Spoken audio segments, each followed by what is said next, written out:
My goodness. Happy Monday. Happy Monday. Wow. I Here feel we like I are. just saw you. Huh? I feel like I just saw you. I know. It was so nice having another Saturday afternoon show. It was. I really enjoyed it. Yeah, I really did as well. If you But missed it, we were live on Saturday. We did a special Sidekick Power Hour on Saturday, another one because we did one the week before as well. But this one was with the incredible artist James Unsworth from the UK and another incredible artist or artists, Bearpad. Patrick and Jordan joined us as well. It was a lot of fun. absolutely. But it's nice to be back on Monday night where our usual time slot. So, Yes, here we are. and good evening, Black Troop Bear. We're glad that you're here with us. We've Yes, got some viewers in the Philippines, Albert and Kevin. Hello again. the only bear couple in this mountain city jungle. Wow. That's quite the accomplishment. And Big Boy Project's excited and he's hyped for tonight. Happy Monday to him as well. Awesome. And Chunkahedron's in the house. Wow. Well, not my house, but somebody's house. Probably Chunkahedron's house. Well, we're glad to see everybody. And if you're listening later, we're glad that you're tuned in. My name is Nakia, And my name is Joshua. and we host Sidekick Power Hour. This is a show where we talk about all kinds of things. We keep the focus typically when we can on things and people that are queer, that are fat, that are Both. lies. What did you say? Both. Or both? Yeah, we know a lot of fat queer people. Um, but we expand out into a lot of different things, especially when we first started, this was really just an avenue for me to help Josh promote the things that he was creating and that I was beginning to create with him. And we did a lot of rewatching live of all the shows and the movies and stuff that Sidekick has put out. But as a podcast, for this season, we thought we really wanted to start talking to people in longer conversations than what do you think a typical guest got in seasons 1 or 2? Uh, 10 to 15 minutes, probably. Yeah, if that. Yeah. Sometimes it could have been shorter depending on the guest. Like for instance, I think there was one time where we had somebody from the Chroniverse even that like popped in but only could be here for like 5 minutes and then they were gone. Yeah. Um, and we got to chat and we had some fun segments, the things like the Bear World magazine news segment that Bryce was doing for a while. John is of course ready to come back as Stan the mechanic anytime that we would like, for another one of those, although he's been quite busy as the editor of Bear World magazine now. In fact, they put out an article about Meaty Bits, the show that I'm playing this Saturday night in Oh, Palm. that was nice of them. Yeah, they did. I thought, why don't I put that in ye old comments? So we've got a link to it. So if anyone is in Palm Springs, Palm Beach, where is it? Palm Springs and Cathedral City. Don't know. They're the same, Palm Beach and Palm Springs. I know they're separated by a couple red states, but that's exciting that you're doing that this weekend. Yeah, we've got Chris Grace, Alan Massa. Guest, Joseph Schless. Huh? Our former guest, Joseph Schless. Joseph Schless. I'm excited to spend some more time with Joseph. He's going to be there all weekend. I think Alan's going to be there all weekend. I know Chris and his husband Eric are going to be there. Chris Grace designed that poster, buddy. Well, yeah, Chris is very talented. If you look close, I'm moving my mouse like you can see my mouse move, but you can't. But if you look close, there's a kind of a leather daddy Santa Claus behind the chair, and his mustache is kind of coming out from the side of the chair. So the placement, it kind of makes it look like I'm sitting on it. I mean, I just think it's lovely that you're I've said this to you before, but it still looks like you're reigning over all of them. So You know, that photo that Ishmael took in 2021, I get a lot of mileage out of it. It's now my official photo on like Spotify and Apple Music, and you definitely do. yeah. But I need some new headshots, and I need some new promo shots, and I mean, I want to mix it up. I want to work with some new photographers that I haven't worked with yet. you have a lot of reasons to come to New York. Then I do, because I'm also in dire need of filming a uh, uh, uh, a portion of Brooklyn Butcher. I know it's pretty much coming down to you. And it's the only thing I haven't scheduled yet, which is so untypical. But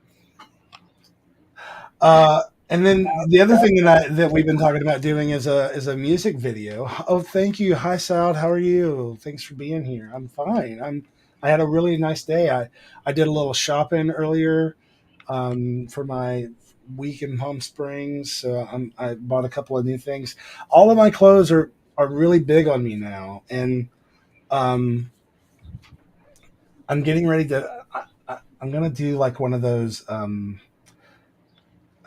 Todrick did one this past week. I think it's called like Depop or something, where people who have like followers on social media and stuff can post things that they're selling at their, from their house, like shirts.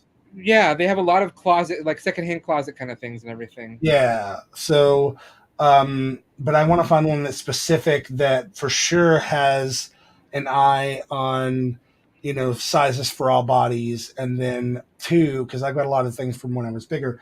And then two, it'd be nice if it was somewhere that already had kind of like an entertainment angle, like that people go there because they know that like touring musicians are selling costumes or drag queens are selling costumes. Like about a year or so ago, I think Daniel Franzese did one of these on Instagram. I'm pretty sure you're right. So you could go back in time and take a look at what he did and connect with that person, maybe. Yeah, for sure. Folks, next week we will not be live. We will be broadcasting for the first time after we recorded it, the interview that we spoke of at the top of the show that we did with uh, James Unsworth and Bear Pad this past Saturday. I will be going to see the legendary Tanya Tucker tape an episode of Austin City Limits, and I will be right up front. So, and I will not be there. No.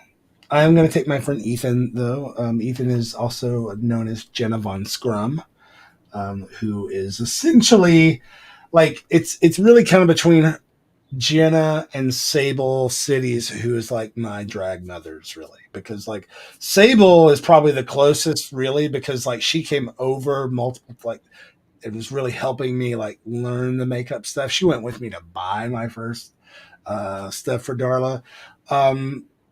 I mean, Ethan helped a lot. Don't get me wrong. Jenna helped a lot. But and because we were co-hosting a show together, the stuff in person, I got more from like the, how to run a drag show, basically, because she's been doing it forever. She's old. Anyway. We have the first person wanting to buy something from you for when you sell your clothes. What is it? I don't know if you still have this outfit, though, but Husky Brown would love to buy the underwear you wore when you're saying F you on The Voice. This is going to maybe surprise people, but I don't wear underwear a whole lot anymore. But when I was on The Voice, I absolutely did. And I actually still have all of the clothes that I wore when I was on The Voice. I'm really surprised you still have the underwear that you wore 11 years ago. Underwear, the suits. If I wore it on the show, with the exception of a couple of things, for my Pledge Music campaign, I offered fans who paid more money the ability to get like a signed pair of one of the pairs of shoes I wore on television. And I think I might have done a tie or some actually, no, it was Ray-Bans. Some Ray-Bans that I had worn on TV. But that was it. Everything else I still have. So well, then there you go. Who was that said that? Kung Fu? Husky Brown. Oh, Husky Brown. Okay. Well, I'll be looking for your bid, Husky Brown. He's already offered it in the comments. So So yeah, tonight's going to be fun. Let us know in the comments what kind of questions that you have for our guests tonight, because we want to hear from you. Hashtag All Stars 8. Now, we want to hear, because that's how Rue always said, and we would like to hear from you. We want to hear from you. So, what questions might you have for Dominic Burgess, who is an incredibly prolific actor? I mean, I guarantee he's been in a show that you love. yeah. By you, I mean everyone listening and watching this. So. Well, the other thing is that he's become that guy that, like, you go like, oh right, I forgot he was also in that. Like, because you saw him, and then you just like, like when we watched his reel a minute ago, or parts of it, I knew from all the research that we had done that he was in, well, Our Flag Means Death, but I had completely forgotten like which scene, what episode, all of that, and then when I saw it, I was like, oh. And then The Magicians, I was like, oh yeah, forgot he was in The Magician. Like Always Sunny. Always Sunny. I mean, geez, wow. Okay, so whatever questions you've got for Dominic Burgess, look him in the DMs there, and we will put in the comments right now. I'll put a link to his reel, so you could see it. Don't go like it now because you're watching us now, but you could go read all the people, and then if you've got questions based on that, please, by all means, let us. And then our first guest tonight is Big Dipper. Big Dipper. Why did I say that? Big Dipper. Big Dipper. Very, very, very, very. Like, I don't know what that was. That was. Let's take that again. And our first guest tonight is Big Dipper. Wow. Yes, so Big good. Dipper, the LaCroix boy himself. Big Dipper. I mean, again, been around on the scene for a minute. Like, I did shows with Big Dipper like in 2013, I think is when we did the Bear Pride show in San Francisco. So, and they were already coming around then. I think it had been out a couple of years. So, yeah, because they had stuff that came out, I'm pretty sure, like as far back as like 2012, maybe 2013. They were pretty new. I think the first thing that I remember was Drip Drop, which I think is what Chunky Hedron also was referencing. So yeah, I think that's the first thing that I really like remember seeing, and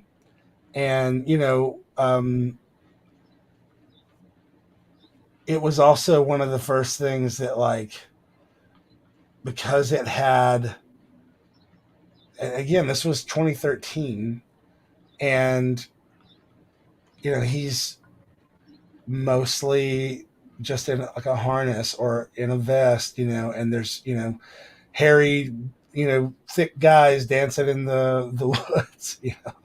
Very, very, very different in 2013. It's different now, but doing it in 2013, completely different. Yeah, I mean, the scene where they do the push-ups on top of each other, like, I remember thinking, like, wow, that's pretty risque for the, like at the time, that was like, nobody was, for guys, like there was all kinds of stuff like that would show girls as long as there's been a music video format, it's been about them showing, titties and ass and models and all that, right? Like it's different when you, like, I can remember, like, specifically saying to the people that made my video tight after I was on The Voice, like, oh, it has to have big people in it, like, it, and they have to be like the focus, and what did they say about that?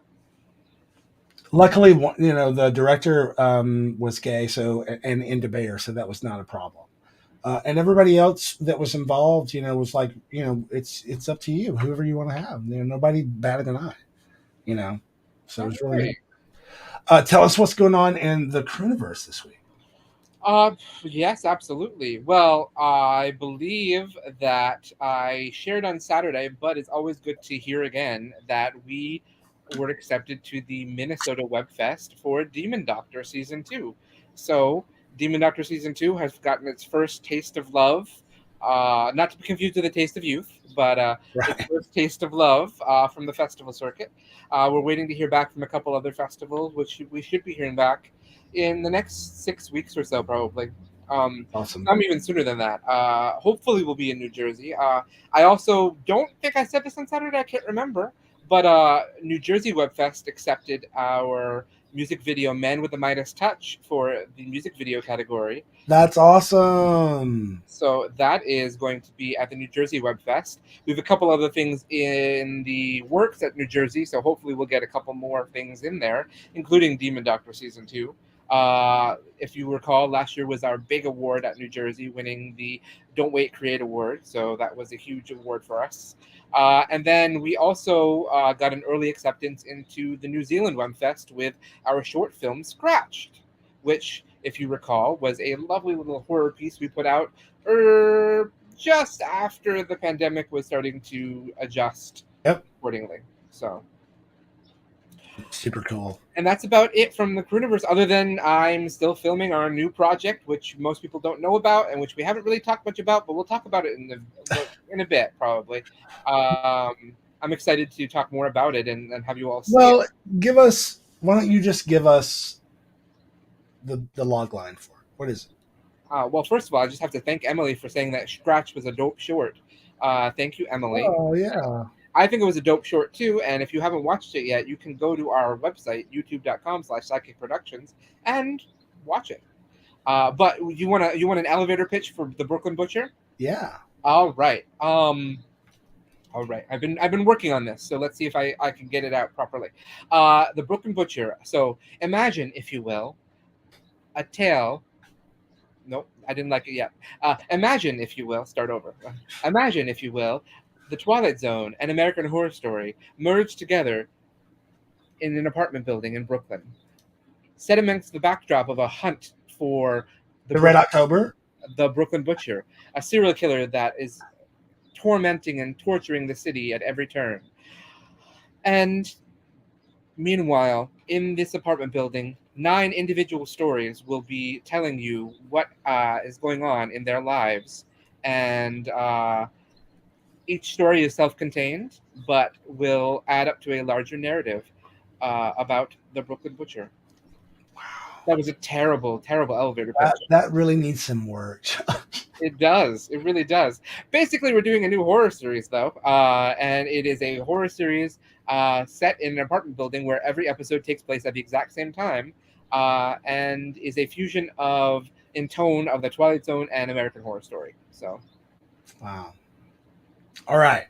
Well, I'm excited for it. I'm excited for it as well. And folks, just a reminder that if you're watching or listening, we're so glad that you're here. And we want to let you know that you can help support all of the things that we create at SideKick Productions by becoming a subscriber. And you can do that over at patreon.com/SideKick Productions. You can also just go to sidekickproductions.org and everything's linked there. You can find it, including the SideKick Supermarket, where you can get shirts, just like the one that Joshua is wearing right now, which is from The Art of Blowing It, Be a Peacock. Be a peacock. And if you don't know that reference, I'm telling you, it's probably one of my favorite episodes of The Art of Blowing It, and maybe my favorite episode. No, I don't know if that's my favorite episode I've done of anything we've done together. No, it's simply not. But it's a really, really fun episode, and it's got a lot of heart. Like, I think that Emmy Hart, and Felix on the sidewalk in that moment, it really felt real, and maybe that's because I know the two of you, and that I can tell when you're acting and when you're phoning it in. But I never phone in my performance. No, you fax it. But they, the two of you together in that scene, it's just adorable. Well, it's because it's a nervous scene for Felix, and I was also just super nervous because I'm filming in the middle of the Brooklyn with this there's all these people around, and Ashley's like, let's get on the ground and throw ourselves on the ground and No prostrate on the permit. ground. And I'm like, what do you mean we're going to put ourselves on the ground in front of all these people? And, what? This is insane, Ashley. But we did it, and we had a good time. There she is. That's Ashley. That was exactly how she looks when she said, get on the ground. We've got some love in the comments, though, for Brooklyn Butcher coming up. Brooklyn Butcher is going to be really fun, y'all. It is an anthology horror series. It is our first anthology horror series.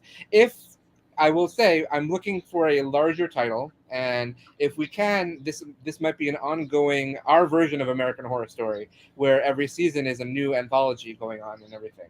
Yes, a very fat, even gayer American Horror Story. Basically, I'm the fat gayer. I'm not gayer, but I'm the fat, queer, kinky Ryan Murphy. There we go. Okay, there you go. Yes, you're so kinky. Emily has a question for us. Would we ever do a behind-the-scenes sneak peek for the upcoming AHS meets Twilight Zone project, or Brooklyn Butcher, we'll call it, because that's the name. I mean, that's.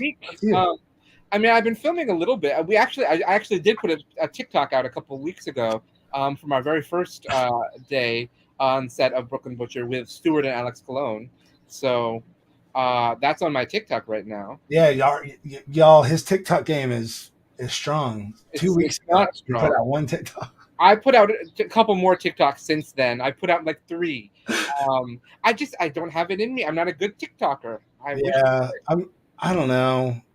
We'll see. Well, that's a fun idea. If we're going with the Brooklyn Butcher, maybe every season is a different cut of meat.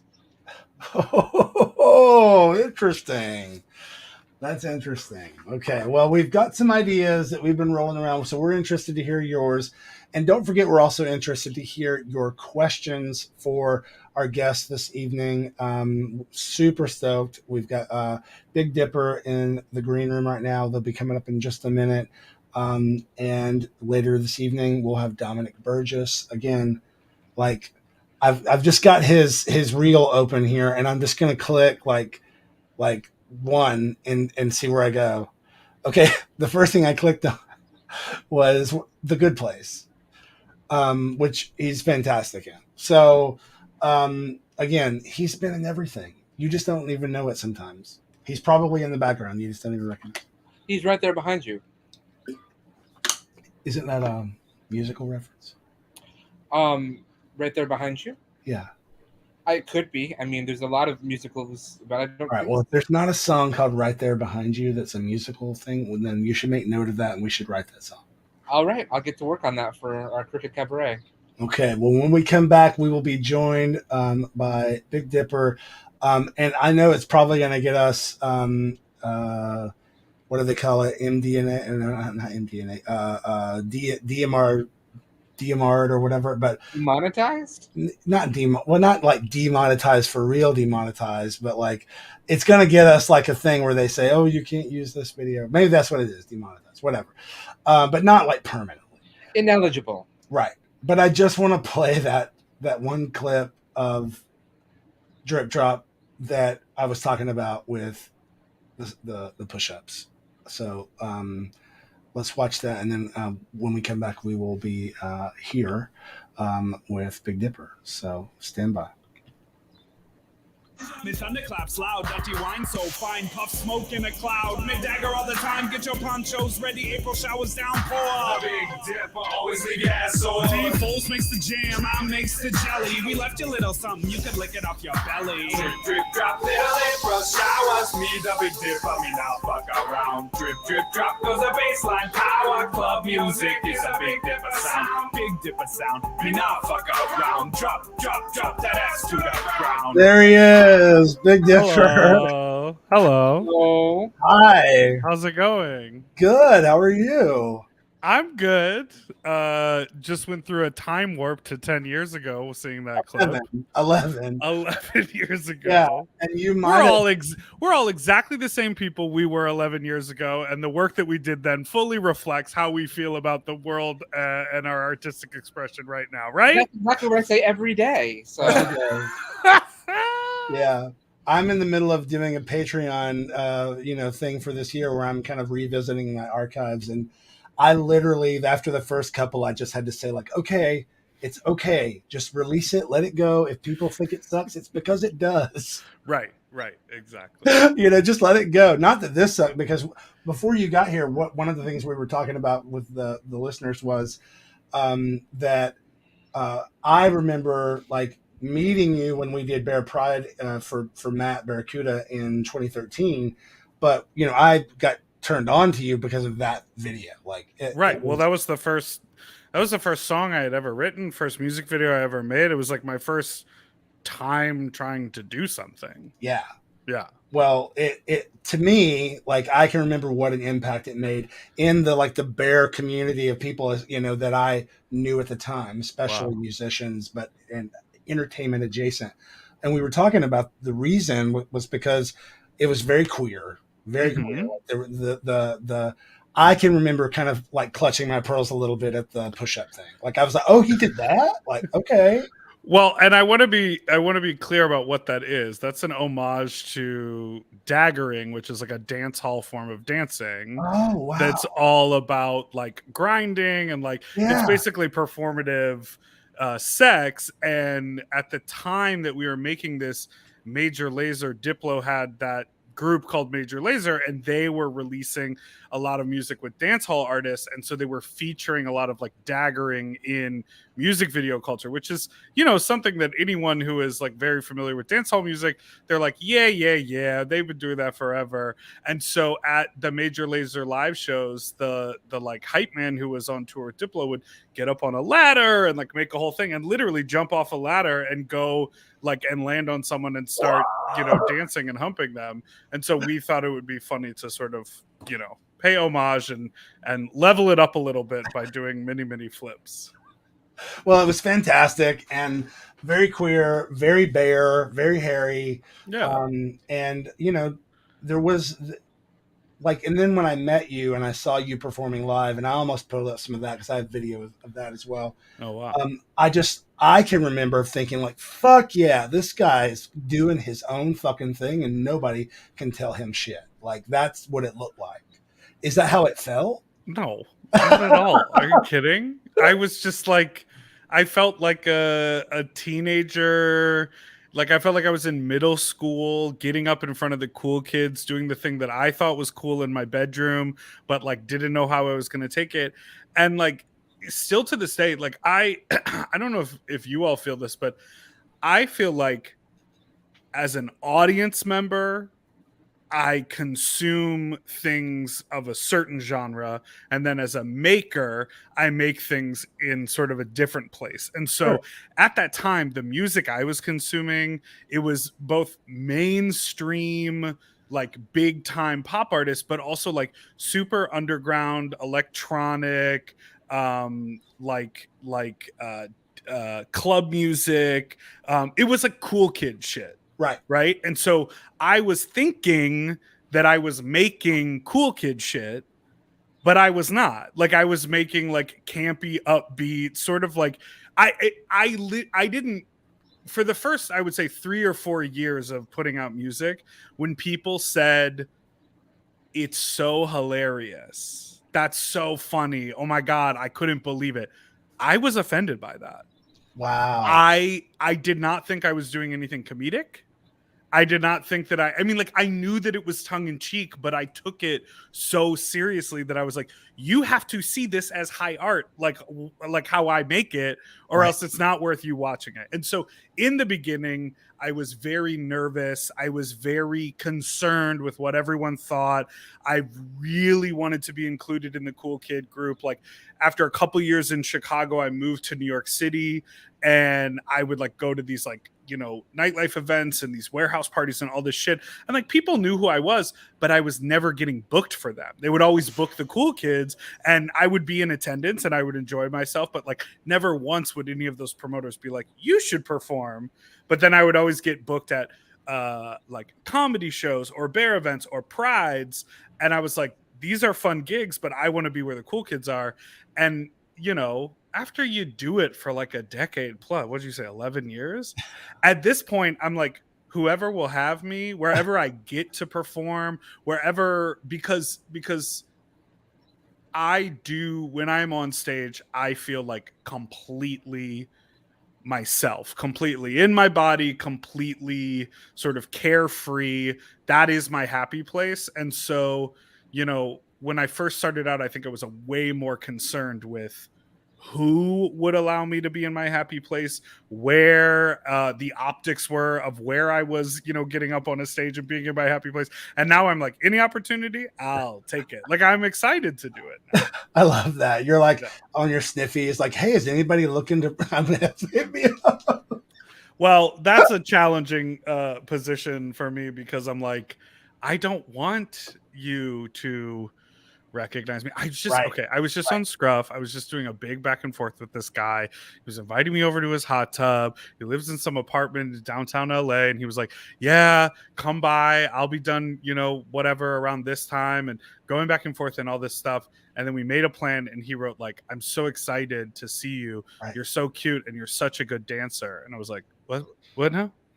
And then he started sending me pictures and clips from my music videos, and I was like, Yeah. not that I wouldn't still, you Sure. know, Right. go over there, but I'm also like, now I have this other thing in the forefront of my mind where I'm like, do you have an expectation of what, like, are you waiting for me to come dance for you?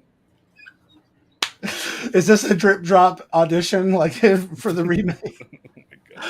Oh my God. No, that's so funny. I think, for a while after The Voice, I was definitely riding that, little modicum of fame that I had and would put in my profile. And I might still even have some profiles that have that I was on The Voice or that I'm a musician or whatever. I think I have stuff about the shows that I do with Josh in there.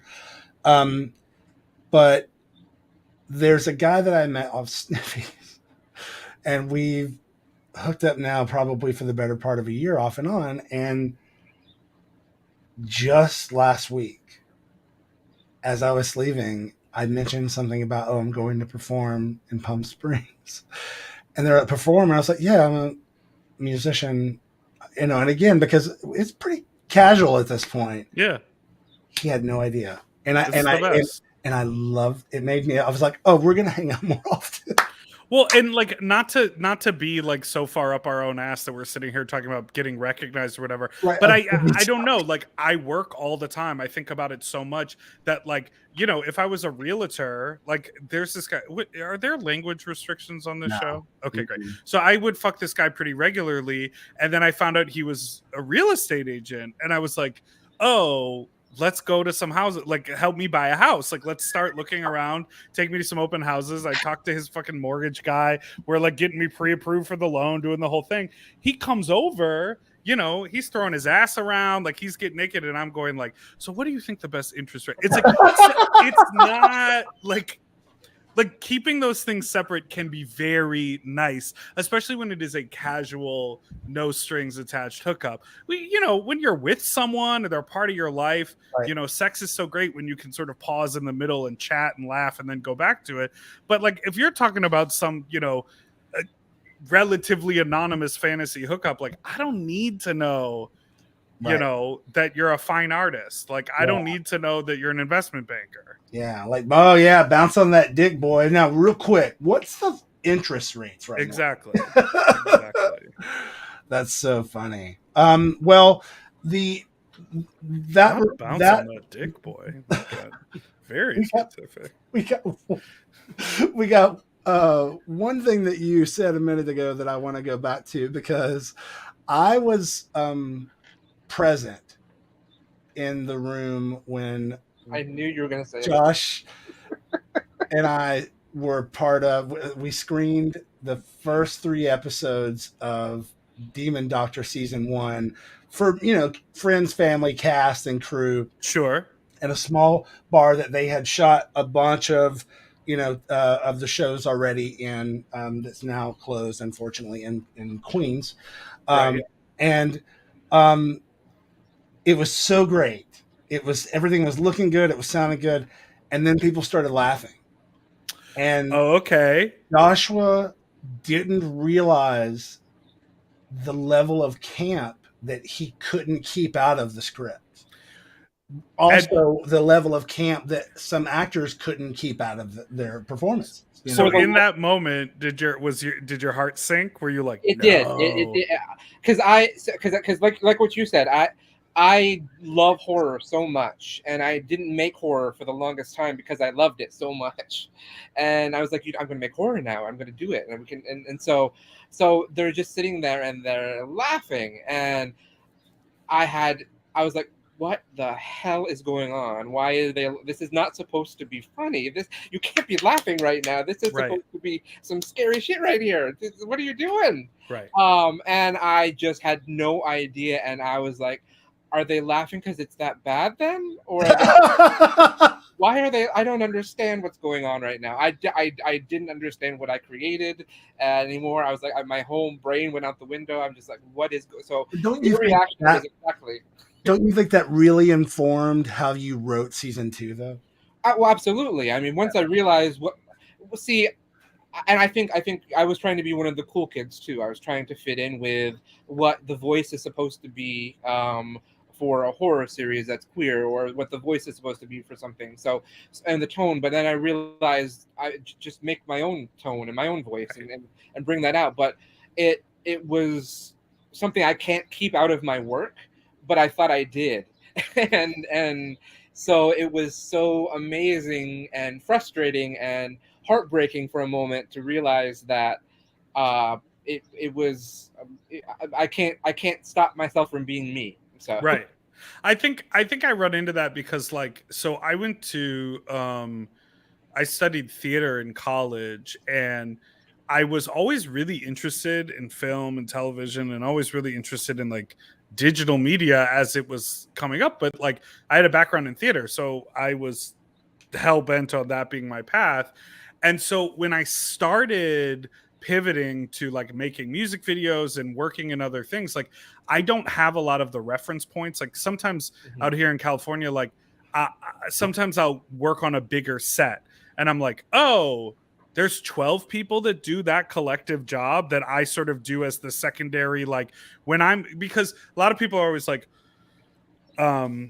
who comes up with all of your music video ideas? And I'm like, me. And they're like, well, who produces them? I'm like, me. And obviously I work with editors and directors and really talented people. I don't do it all, but I put my stank on every element of it. Mm-hmm. And when I see these other people sort of, the job we can do with 4 people, it takes them 30. I'm thinking the top creative line must have such a strong point of view that it doesn't get sort of watered down as it's interpreted by all of these people, right?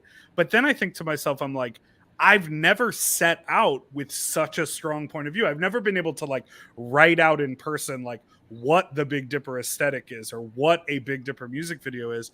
Yet over 11 years, they always end up sort of being like, yeah, that makes sense. That's in the vibe. That, that sounds like a Big Dipper beat. That sounds like a Big Dipper song. So I do think there is that idea of I wasn't intending for this to be funny and it just oozes out of you.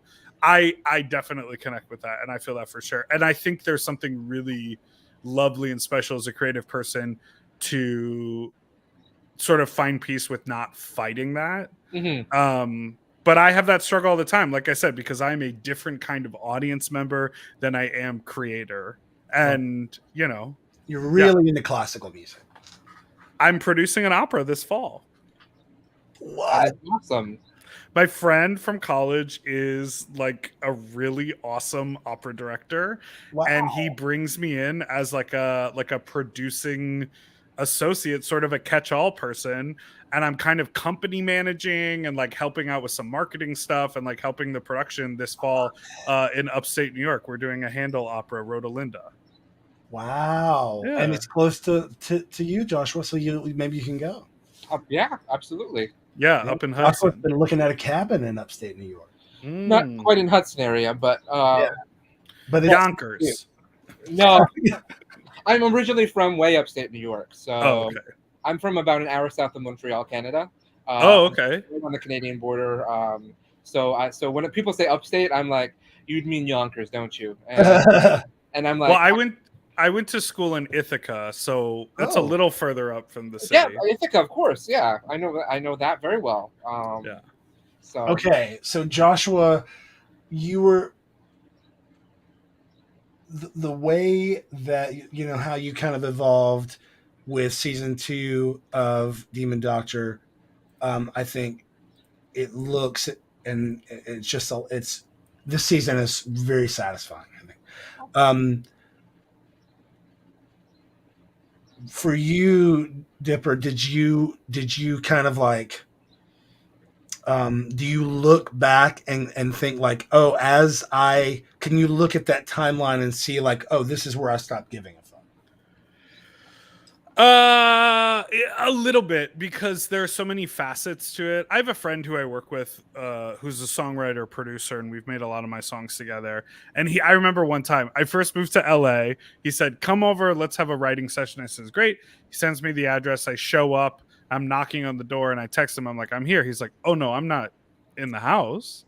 And I was like, "Oh, where are you?" He's like, "Come out to the driveway." And I'm standing in the driveway, and then all of a sudden I hear, and it's like that garage in American Beauty sort of opens up like that. He was living in the doorless, windowless, one-car garage. He was renting it from his friends who had the apartment because he moved out here with like $200. You know what I mean? Yeah. And we're like in there. There's like a couple of jars of piss in there because it's like middle of the night. He's like, "What am I gonna go up and unlock the door and get it? I'm gonna piss in a jar." I'm like, "There's bushes outside." Anyhow, we're sitting there working. We wrote one of my more popular songs. We had a great session. And when we were done, I was like, man, I get so exhausted doing this. I get so energized planning a music video. I get so excited making a live show. But sometimes writing a song, it sort of like pulls at all these things. And I go home and I'm like, my body tired, my brain's tired, like all this stuff. And he goes, if I could just sit in this garage and write 2 songs a day and like have enough money to live my life. I'm like, well, you wouldn't be living in the garage if you had enough money, but still. He was like, I would be happy. And I'm like, for me, it's like the song idea and then everything that goes along with it. The visual, the outfit, the choreography, like I'm the full picture. So to answer your question, it came in waves around all those different elements. Ah, gotcha. Like when I came out to LA, I was sort of like ready to just do whatever the fuck I wanted. And then I started working with a lot of songwriters that were like, let's write 5 songs that we could license for television. Right. And I was like, oh, okay, that's kind of boring. And they're like, yeah, but do you want to make a little money while you do the fun stuff? And I was like, sure. Right. So, but then when I would do them live, I would put myself in a huge ham and cheese sandwich costume and walk around like a mascot. So it was sort of elements of it. Right. I think ultimately for me, when the podcast began, it like everything I was able to completely let loose, because when I first started, I was working as a theater director. I had aspirations to do other things with my life, but just spend a little bit of time being Big Dipper. And I worked really hard to not have my name at all linked to my stage name. That is no longer the case. Like my legal name, you Google it and my legal name is there and all this stuff. And so when I stopped the separation of the Big Dipper character and my regular self with the podcast, I'm authentically myself on the podcast. I just go by a different name. I think that really like opened up like the landscape for me. And it all feels really, really authentic. The first couple years and the first couple music projects, like definitely felt like I was like putting on a character to try to like, you know, bolster my confidence to be a rapper. Sure. Since you talked about the podcast, how did you get into it? And I guess tell our viewers who might be, Oh, right, yeah, sure, who are more familiar with your music side about the podcast. When I moved out to LA, I was at a bar for a show. I was at Precinct in downtown LA, which they throw a ton of fun bear parties there. And I was backstage and I met a drag queen and I was talking to them and I was like, you're fun. You're good. You're good to talk to. So I went home and I, DM'd them the next day. And it was this queen named Meatball, who I've now been working with for years and years.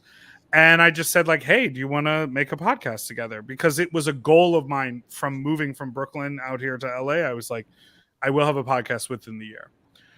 So we sort of pitched it around. I forgot how we got connected to where we initially pitched it. We pitched it. We did 2 seasons of a podcast under a different name. There was a whole lot of weird business stuff that just still boggles my mind to this day.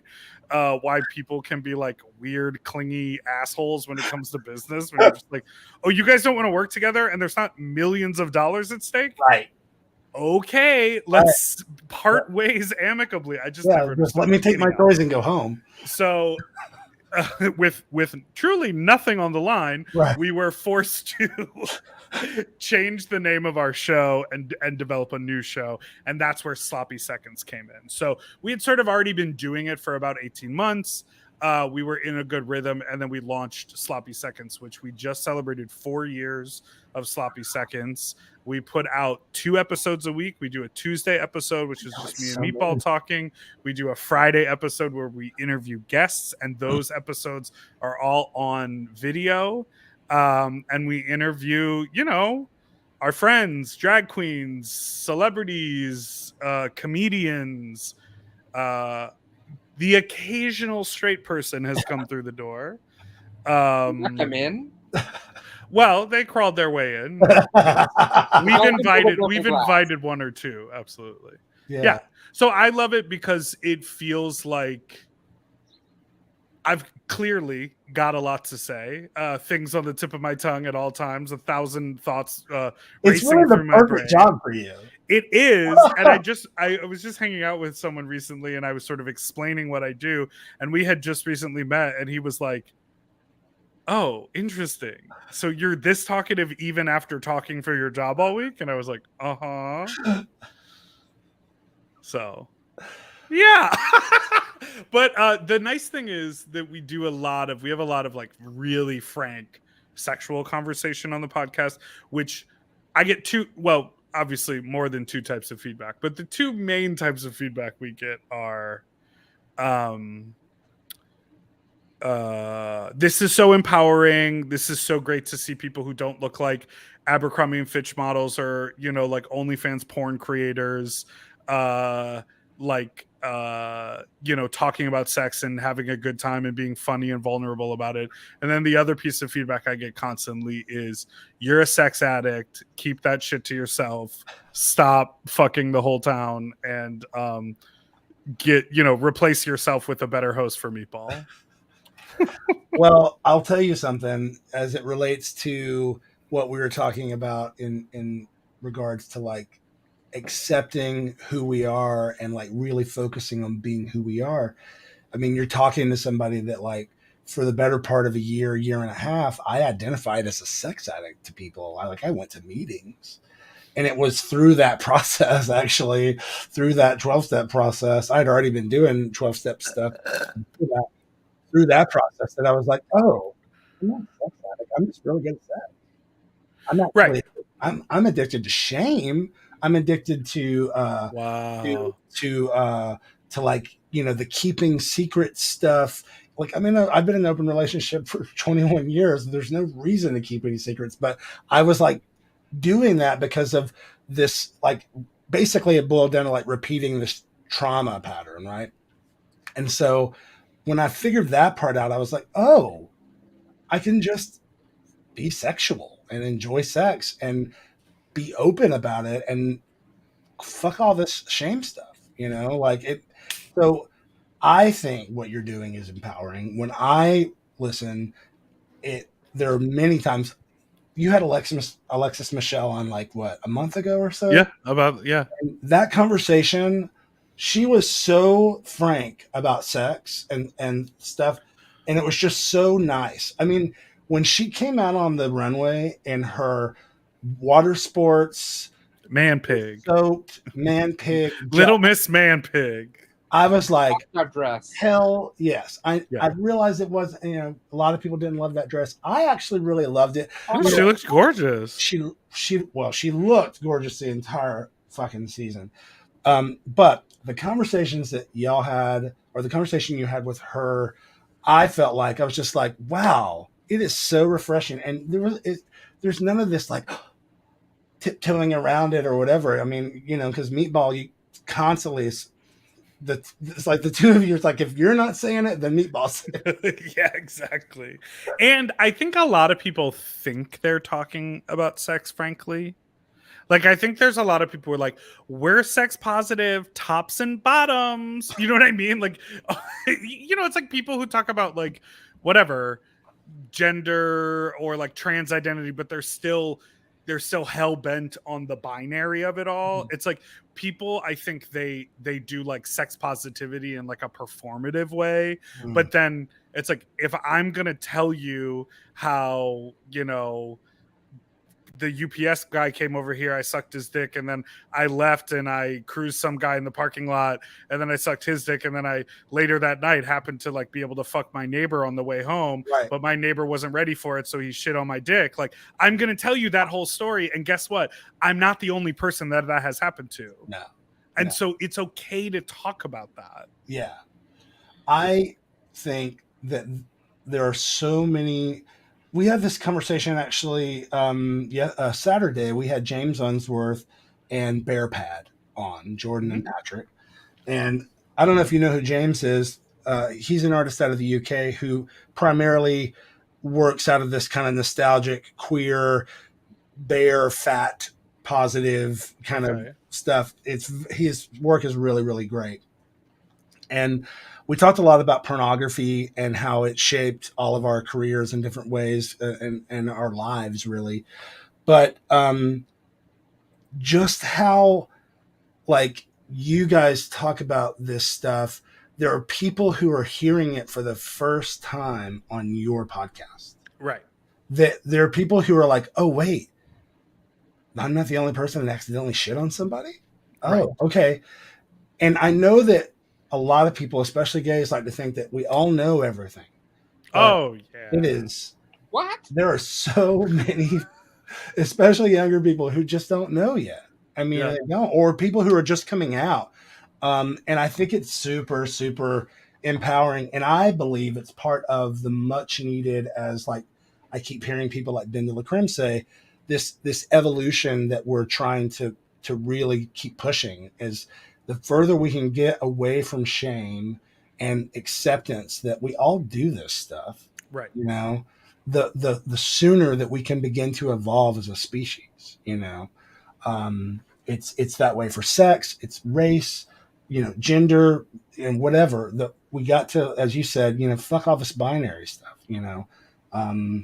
I'm very, very happy for what you guys are doing over there. I think, have you guys won awards for this? I feel like somebody should give you best sex positive podcast award or something. Well, or at least Meatball is campaigning for a Peabody. Nice. I said I think the closest thing will come to that is someone will pee on her body, but I'll tell you this, as you may or may not be aware, internet awards for shows of our size are basically a cash grab for the organization. So, there are many podcast awards that exist. All of them cost anywhere between $150 to $800 to submit your show for. So, when they come a knocking to us, we'll gladly accept the award. But I'm not interested in paying something that I've never heard of until I Google searched podcast awards to give me an award. Right. I think the listens from the fans, the comments, and we have a voicemail line. We let people call in and leave us voicemails, and it is incredible what people I've almost left voicemail before. I've almost left a voicemail. Okay, this is a running joke now, but one time we got a voicemail and it was like this. It was like, I'm calling from prison because this is the only number I know.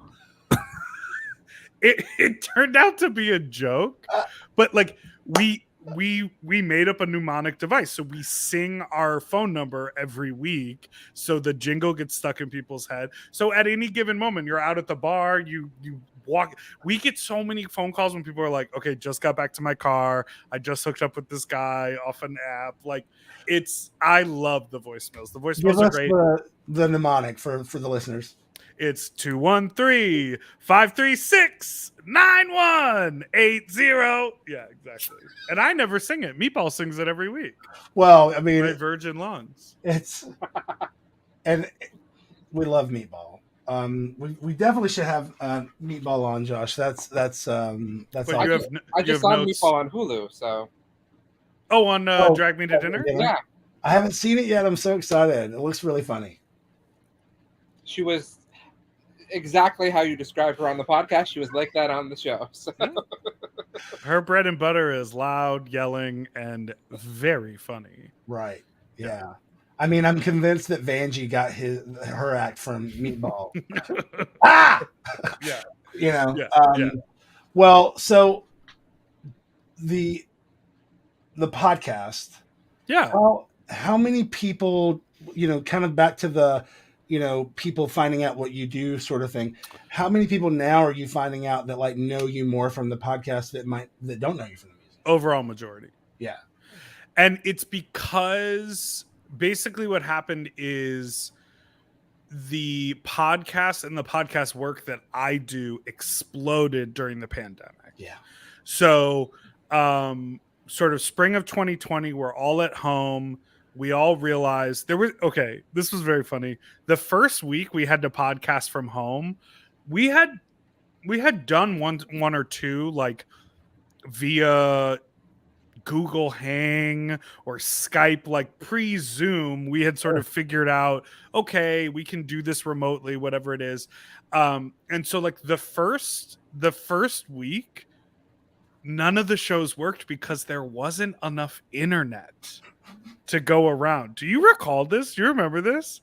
I heard it, but we never experienced it. So it definitely hit LA because like so many people, I mean, now I think we relish in it because we had been at home for so long, but the thought of like, hey, come be on my podcast. Can you drive 35 minutes, wait 15 in the lobby, sit down, we get set up, we talk for an hour, then we like take some awkward social media photos, and then you drive home again. It's like that becomes a 3-hour experience. But if you're just hopping on Zoom, it's like an hour, door to door, clocked. Like, and so the fact that people used to do that all the time, it like when everyone realized they could just record from home, everyone was like, well, fuck that. We're just doing this from home.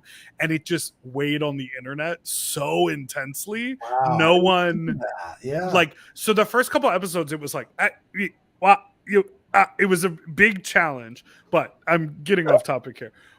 It all exploded during the pandemic. And because of that,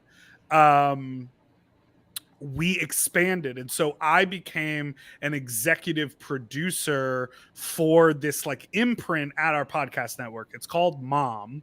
And we have Race Chaser with Alaska and Willem, which is a Drag Race recap show. I produced that. We have Sloppy Seconds that I host with Meatball. I'm also like technically the show producer, but it's like I'm on it, so it's whatever. Jinx Monsoon has a show with us called Hijinks. We had Very That with Delta Work and Raja, which now has this amazing YouTube spin-off that Delta hosts herself called Very Delta. And which she got is nominated for something recently, didn't she? Like Best of Southland. And guess what? We didn't pay to submit for that. It just happened.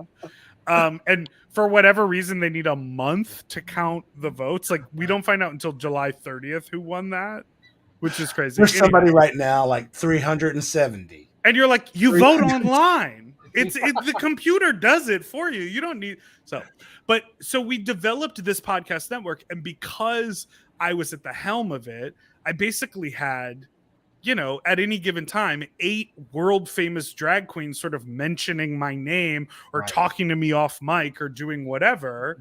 And then I didn't perform live for over 2 years. Same. I stayed at home and I was on podcasts, and that was all I did. I wrote a little music here and there, but I wasn't producing anything, and I wasn't out there performing. Right.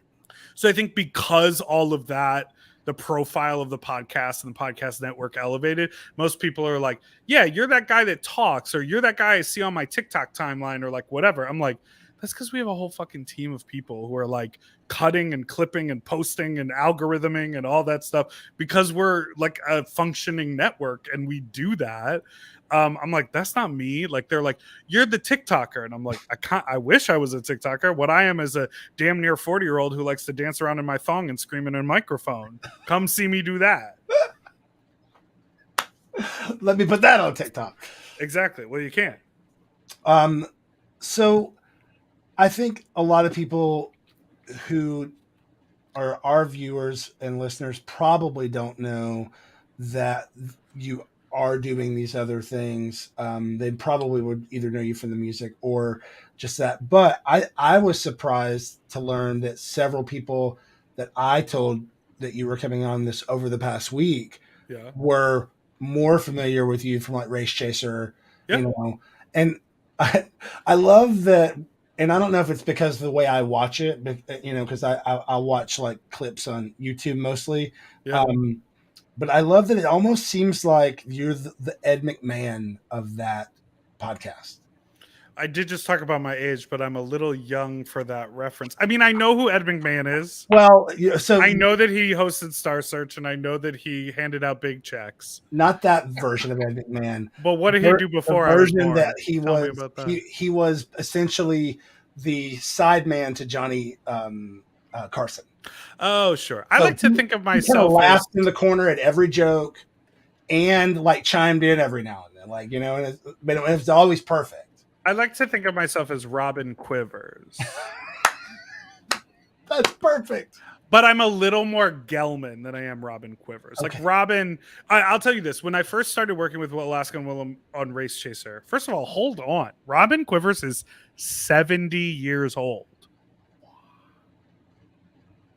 That's a shocking age. I had no idea. Hey, Siri, how old is Howard? What's his last name? Stern. He's 69. How old is Howard Stern? An appropriate age for Howard Stern. He's 69. Anyways, when we started Race Chaser, I had been working on the previous version of Sloppy Seconds, and both Willem and Alaska had come on the show because I had worked with them as a producer on music videos and whatever. Right. So I was able to get them on the show. So when they wanted to start a podcast, they were like, who do we know that does podcasts? We'll get Dipper. And so when it started, I was the producer. I set up the microphones. We did the whole thing. We were independent. I was holding up the laptop to show that we were not tech savvy, like at all. The first 4 episodes of the show, I had the mics backwards in front of them. Willem sounded like he was underwater, and I handed it to the editor, and I was like, I can't figure this out. And he was like, I think you literally just had both mics pointing at Alaska. I was like, got it. Thanks. That's why we now have an engineer. Anyhow, and then I eventually started piping up, and they would like go off of what I would say without rephrasing it. Like I was prompting them, but not trying to get on the air. Right. I was just prompting their conversation. And then eventually we were just like, I have to have a microphone because otherwise no one's going to get why we got there. Right. So then I just got a microphone. I think it's more of your shitty mic technique. Exactly. And now when I pipe up too much, Willem lets me know. He's like, do you wear a wig?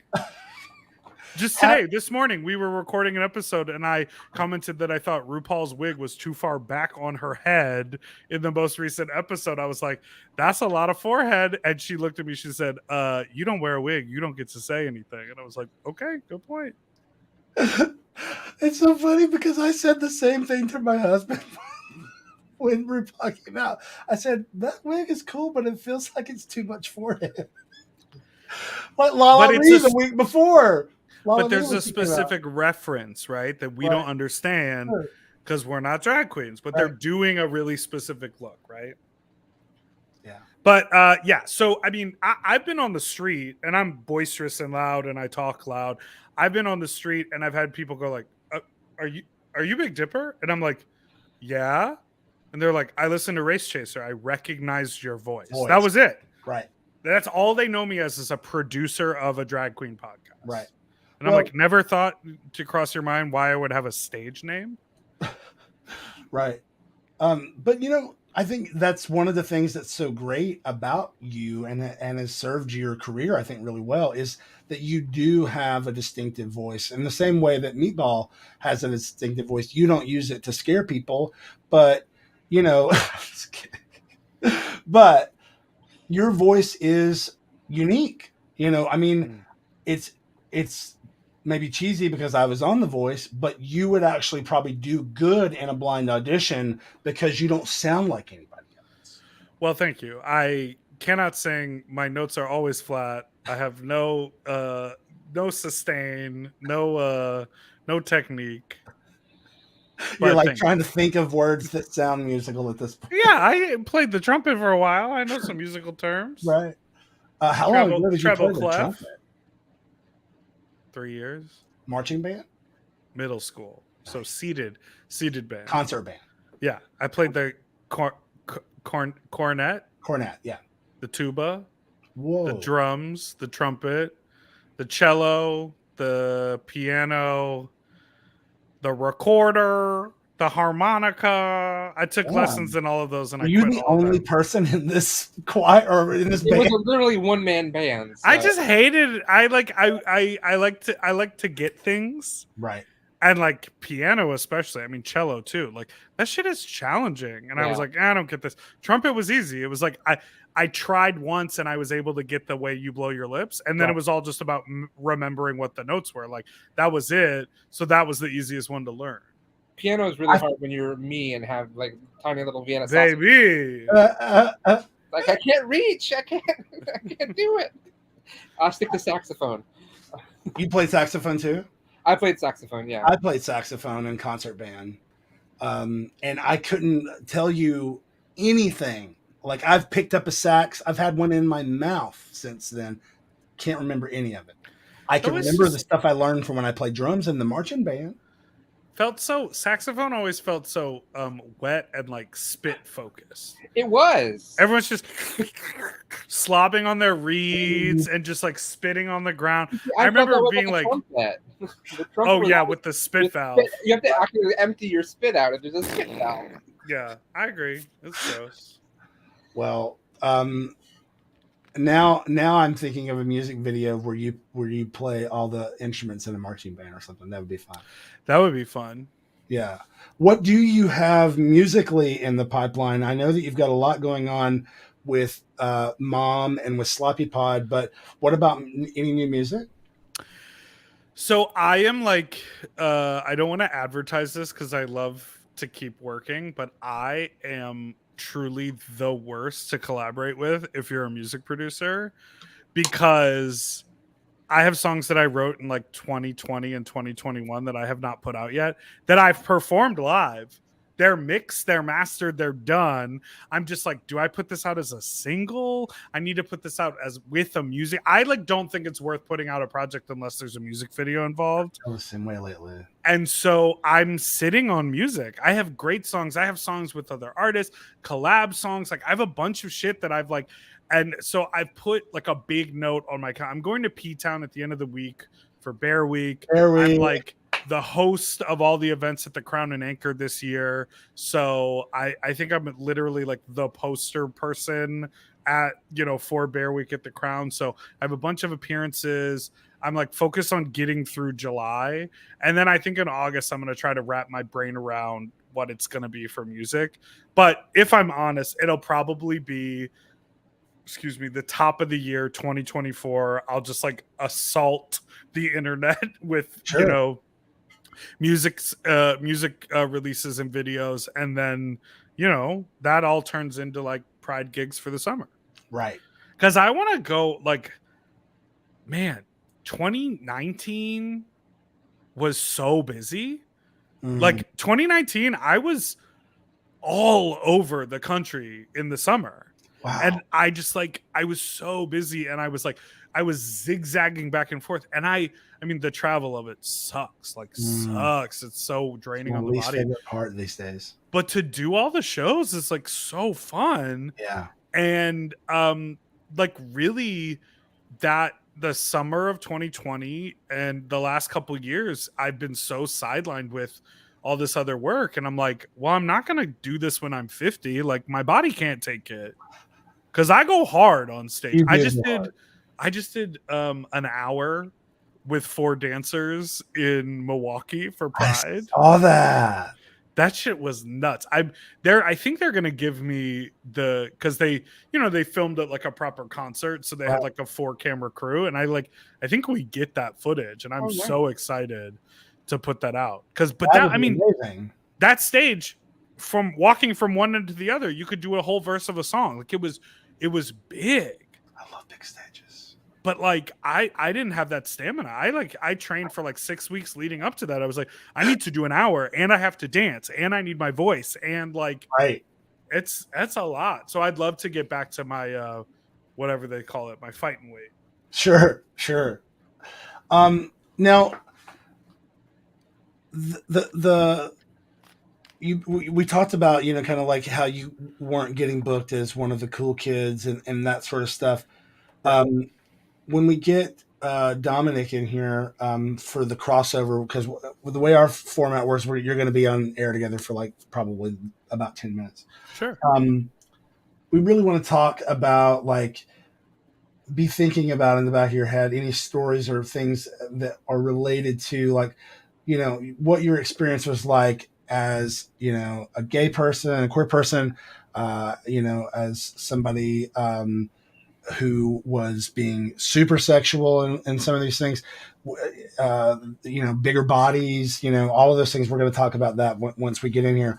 But I'm curious if, now that you're in the position that you are in at Mom, do you find that, does it feel like you're constantly getting pitched to do, like, can you put my show on Mom, or I've got a podcast idea, and that you're now like, oh, I can't even open that, like, or, it almost becomes like a gatekeeping thing for you.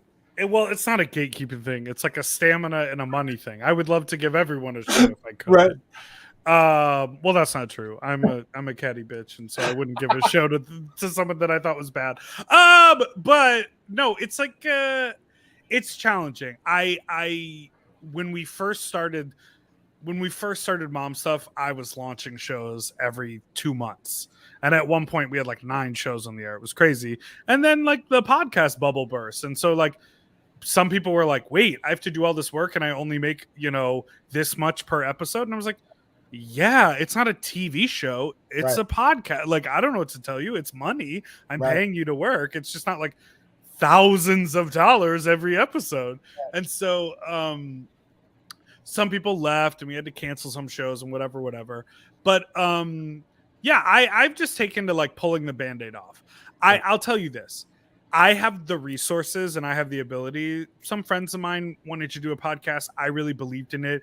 They didn't really have the sort of like huge social network that might make it a really good financial bet to like produce it. Right. I produced the show out of pocket. I just spent my own money, and I said, I'm going to pay to make this show happen because I believe in it, and I think it's great. We did 12 episodes. I'm really proud of those 12 episodes or 10 episodes or whatever it was. It exists on the internet. The people who listened to it loved it. It was a learning experience for all of us, but I wanted it to be out there, and I had access to make it out there. But yeah, I foot the bill for that. Right. So I don't think of it as a gatekeeping thing, but I think of it as like, I have to be honest, and I try to not be the person who just doesn't open the email. Right. I try to like say to them, these are the reasons why I'm saying no. Sure. Because we have all been that person that has asked to perform at the party or asked to collaborate or asked to whatever. I am good friends with a rapper named Cakes the Killer. Okay. We've been around each other for years and years. He's from New Jersey, but has a very thriving New York club scene and European scene. He's constantly on tour. Incredible artist. I have asked Cakes to be a feature on my music since I met them. Cakes has always said no. And that doesn't mean that we're not friends.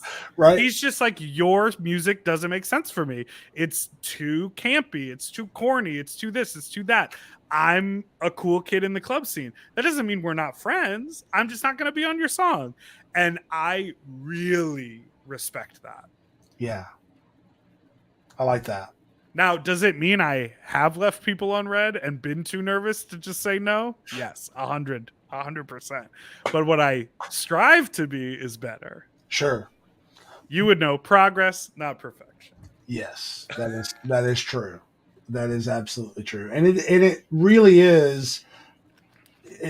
What's funny to me is that the more that I guess I should say, the older that I get, the more that I realize that the stuff that we were talking about earlier about really staying true to who I am only comes when I take everything like a day at a time as it comes to me. And like, yes, I do plan ahead and I book shows out, or I, schedule this, that, or the other, but I don't mean that. I just mean I try my best to not constantly be worried about what if this happens or whatever, or why did I do that, or why did I say that, or why did I sing that, whatever it was.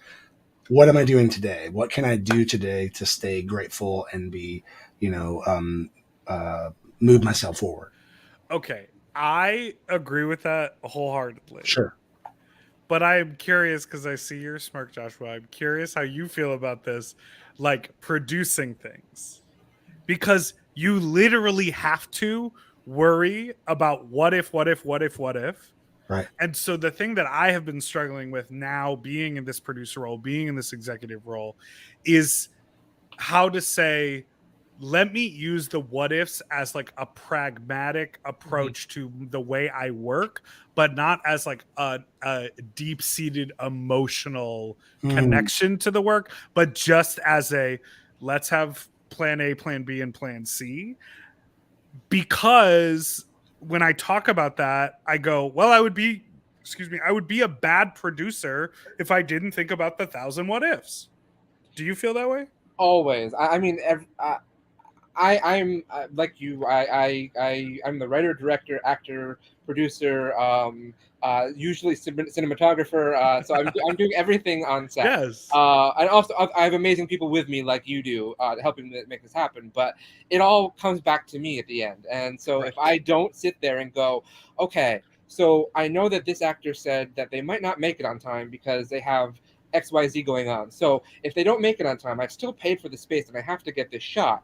So I need to think out, how am I going to rearrange this? Do I replace it with another actor, or do I just change the script? Or so I have like 7 different scenarios in my head of what could be going on and how I can solve this problem. And doesn't even exist. The problem might not ever happen, but I'm aware that this might be a problem and I need to figure out how to make it work. So yes, I am constantly thinking about all of the different avenues. It's like in Loki when they talk about the timelines shifting off. I've got like so many branches of timelines going on that I'm like, right. What could happen? And the key there is to what's the way to say this? To all of those what ifs, or if they do come true, like the actor doesn't show up or the whatever, the key to moving through that is to accept and pivot rather than sit there and go, well, blah, blah, blah. Like this happens to me constantly on the road. Sometimes you'll go out on the road and you have this amazing advance, like this advanced communication. And they're like, this is the hotel. This is the person picking you up. These are the blah, blah, blah. We're going to check in to the room the night before, because when you get off your 8 a.m. flight, you'll have a room. You don't have to wait in the lobby. Like all of this communication. And you're like, stunning, amazing. Then you get to the fucking venue. There's no vocal monitors. The only microphone they have, they use the talk over function on the mixer. So your music drops in level when you're trying to, it's like, and you just have to go with it. Like there's no other option. Right. And so it's all about, and then the flip side, like I've also had gigs where I didn't even know what hotel I was staying at. And I landed at the hotel, or I landed at the airport, and I'm like, hello. And then there's like a limo service, like all of this stuff.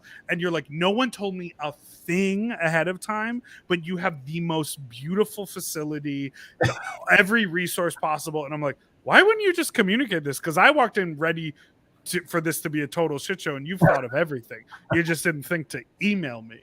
Right. So you would then say, Do you consider yourself kind of an organized person? I'm organized up here, baby. Yeah, Okay, that's Not all this, not these piles of things. my Right. my room looks like a hurricane was in here, but up here it's all nice and orderly. Okay, how do you feel? Do you suffer from like grown-up adult embarrassment for the way like I have a grown-up apartment, right? Mhm. I live alone. I pay all my bills. I run a company. Like I have all this shit going on. I'm like, don't come over here. Mm-hmm. Don't come over here and look at this. And then I'm friends with people in their like mid 20s who are like struggling to keep their life together because they're like, oh, I don't know. Should I work this job? Should I work that job? I took out I'm like maxed out on my credit card, like whatever. I go to their apartments. It's like, this looks like a magazine. I guess it's just not. It's like I'm embarrassed by it, but I guess it's just not that important to me. It's Mm. not. I Like, mean, the I don't work care I if there's do a is more pile of important. props in the corner. It's Right. like, who cares about that? I care more about putting this out. I read an article once that made me feel really, really better about myself. Is that people who are really, really like passionate about the art that they make are usually messes. So Great. I don't know if it's somebody who's just doing some sort of like weird article To make us feel better. Like, Specifically, just make you and I feel better. but I feel better, and I'm glad that I can share that with you to hopefully make Thank you feel you. better. Oh my god. I would dream. Are you kidding? This apartment, I look around at this apartment all the time. I'm like, and I talk about this on my podcast. So anyone who's really paying attention to me is like, just go fix it. That's what they're thinking. But like, I look around, I'm like, this place would be amazing. Get a rug, get a table, Yep. Find a seat you could sit on. Like, So- that would be awesome. It's not dirty. It's not dirty. No, It's messy not. because I do move everything, clean it, and then just shove it all back against it's the just wall. I've got like 7 different hourglasses, a couple daggers in the corner. It's like some costume boxes right He there. has a whole closet that's just costumes. Just That's costumes. amazing. Yeah. Just costumes. He's basically a drag queen. I have to Without the hide. drag part. I don't have to hide out of embarrassment, but I do hide to avoid questions. The human-sized ham and cheese sandwich costume that lives in my bedroom because there's nowhere else for it to go. I have a peanut butter and jelly costume, so Yes. Do you find that you prefer to travel than host? I definitely prefer it, but Right. because I live alone, I'm often the one hosting. Right. And I just got this fuck bench, which is great, but I don't know what I want is I want it to just live somewhere all the time. And I want it to just kind of like look like a bench. Yeah. And then it's also a fuck bench. Sure. So I think I found a place for it in my bedroom, which is just like in the middle of the room, but it Right. doesn't look too weird. Yeah. But yeah, I mean, it's nice to be able to host, but You I couldn't really literally do that thing with the furniture thing. You couldn't do that with like a sling or like a rim seat. no, you would sort of need a room for those. Right. things. Yeah. Yeah. But I do lie every time someone comes over here. Also. I just say like, "Oh, I'm in the middle of reorganizing." my-" Every time. of course. Whether they're coming over for sex or not, I'm like, "Oh, sorry, I'm reorganizing those shelves." I love It's it. a nightmare. It's so embarrassing. We have a few questions, Nakia, before we wrap up and move on to our next segment. Someone wants to know. The Big Boy Project wants to know if you have any rituals before you go on stage. I definitely stretch and I do like little vocal warm-ups, not necessarily like singing ones, but like enunciation, like, all those good. I can't even do it well right now. There you go. That's the one. And I also, this sounds like very eating disordery, but I also tend to not eat very much Same. because I have to like temper how much food's in my belly if you want my full energy. Right. Well, and you, especially when you're going that hard when you're dancing. I mean, Yeah. and when I perform live with, especially in my last 2 bands, Southern Cousins and Blues Grifters, I was constantly moving and jumping and falling, and whatever. So it's it's a big no-no. If there's a rider, if they've checked this, if they're like not doing a dinner buyout and it's like a restaurant situation or whatever, then it has to be after. I'm like, save a plate. Like, I can't do it. Well, and that's often what happens when they do the dinner buyout. I'm like, I have to order it early and put it in to-go boxes, and then it's cold. But I'm like, I cannot eat this beforehand. Sure, yeah. I think if I like played the keys or something, I would be like, yeah, I'll have a dinner and then I'll just rock out. It'll be great fun. But I'm like, no, I need to eat light. Yeah. What other questions do we have for Big Dipper? Emily, who is a wonderful musician on her own right, wants to know who your major influences are when you started writing and released your album in 2018. Let's see. I've always been a huge Missy Elliott fan. Nice. I've been a Nicki Minaj fan since the beginning. What? Cakes, the rapper. Cakes, yes, of course.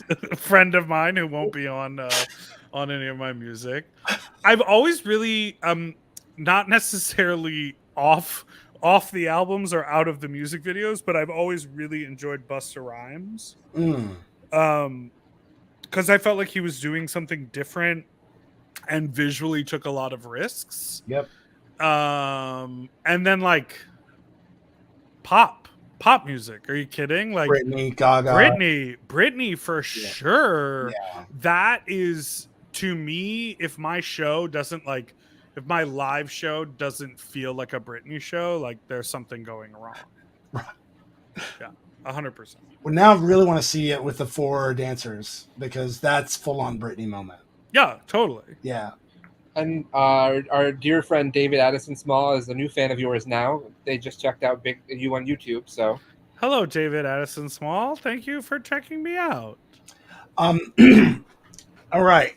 We're going to take a real quick break, and when we come back, we will have both Big Dipper and Dominic Burgess in the studio for just about 10 minutes or so, and then we will be talking to Dominic solo. So hang tight. We'll be right back. Sound is speeding. Cameras are rolling. This is day 1, take 1 of... Why do you have 2 different cameras? What? Oh, God. This footage is going to look like shit.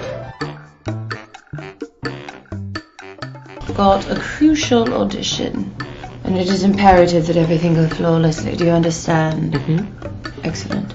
What if we said no? Shit. I'm fine. Are you okay? We have a fabulous guest for you today. Yeah, you want to talk about Emmy? She's great. So glad that Emmy's making a comeback. Although I suppose, did she really go anywhere? She's just been sort of bumbling around, hasn't she? Do you know who I am? You are a has-been from the 90s, Emmy Hart. She is brilliant, strong, and she is so humble. I'm the glue that holds Emmy together. So without me, she's just kind of like a fart in the wind. Felix, do you still with my mom? No. Sex in my 60s is the best of my life.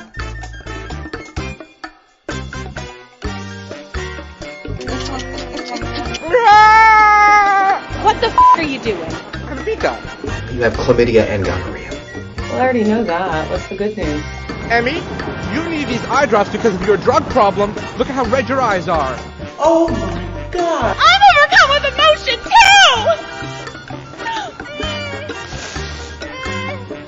too! Wow, that's a nice bra. I am so proud of you for exploring your sexuality one micro-orgasm at a time. Can you make me feel good? Please, can you just make me feel good? Please. Oh my God!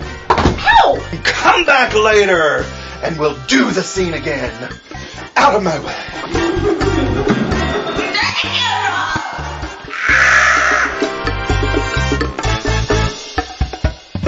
Can't wait.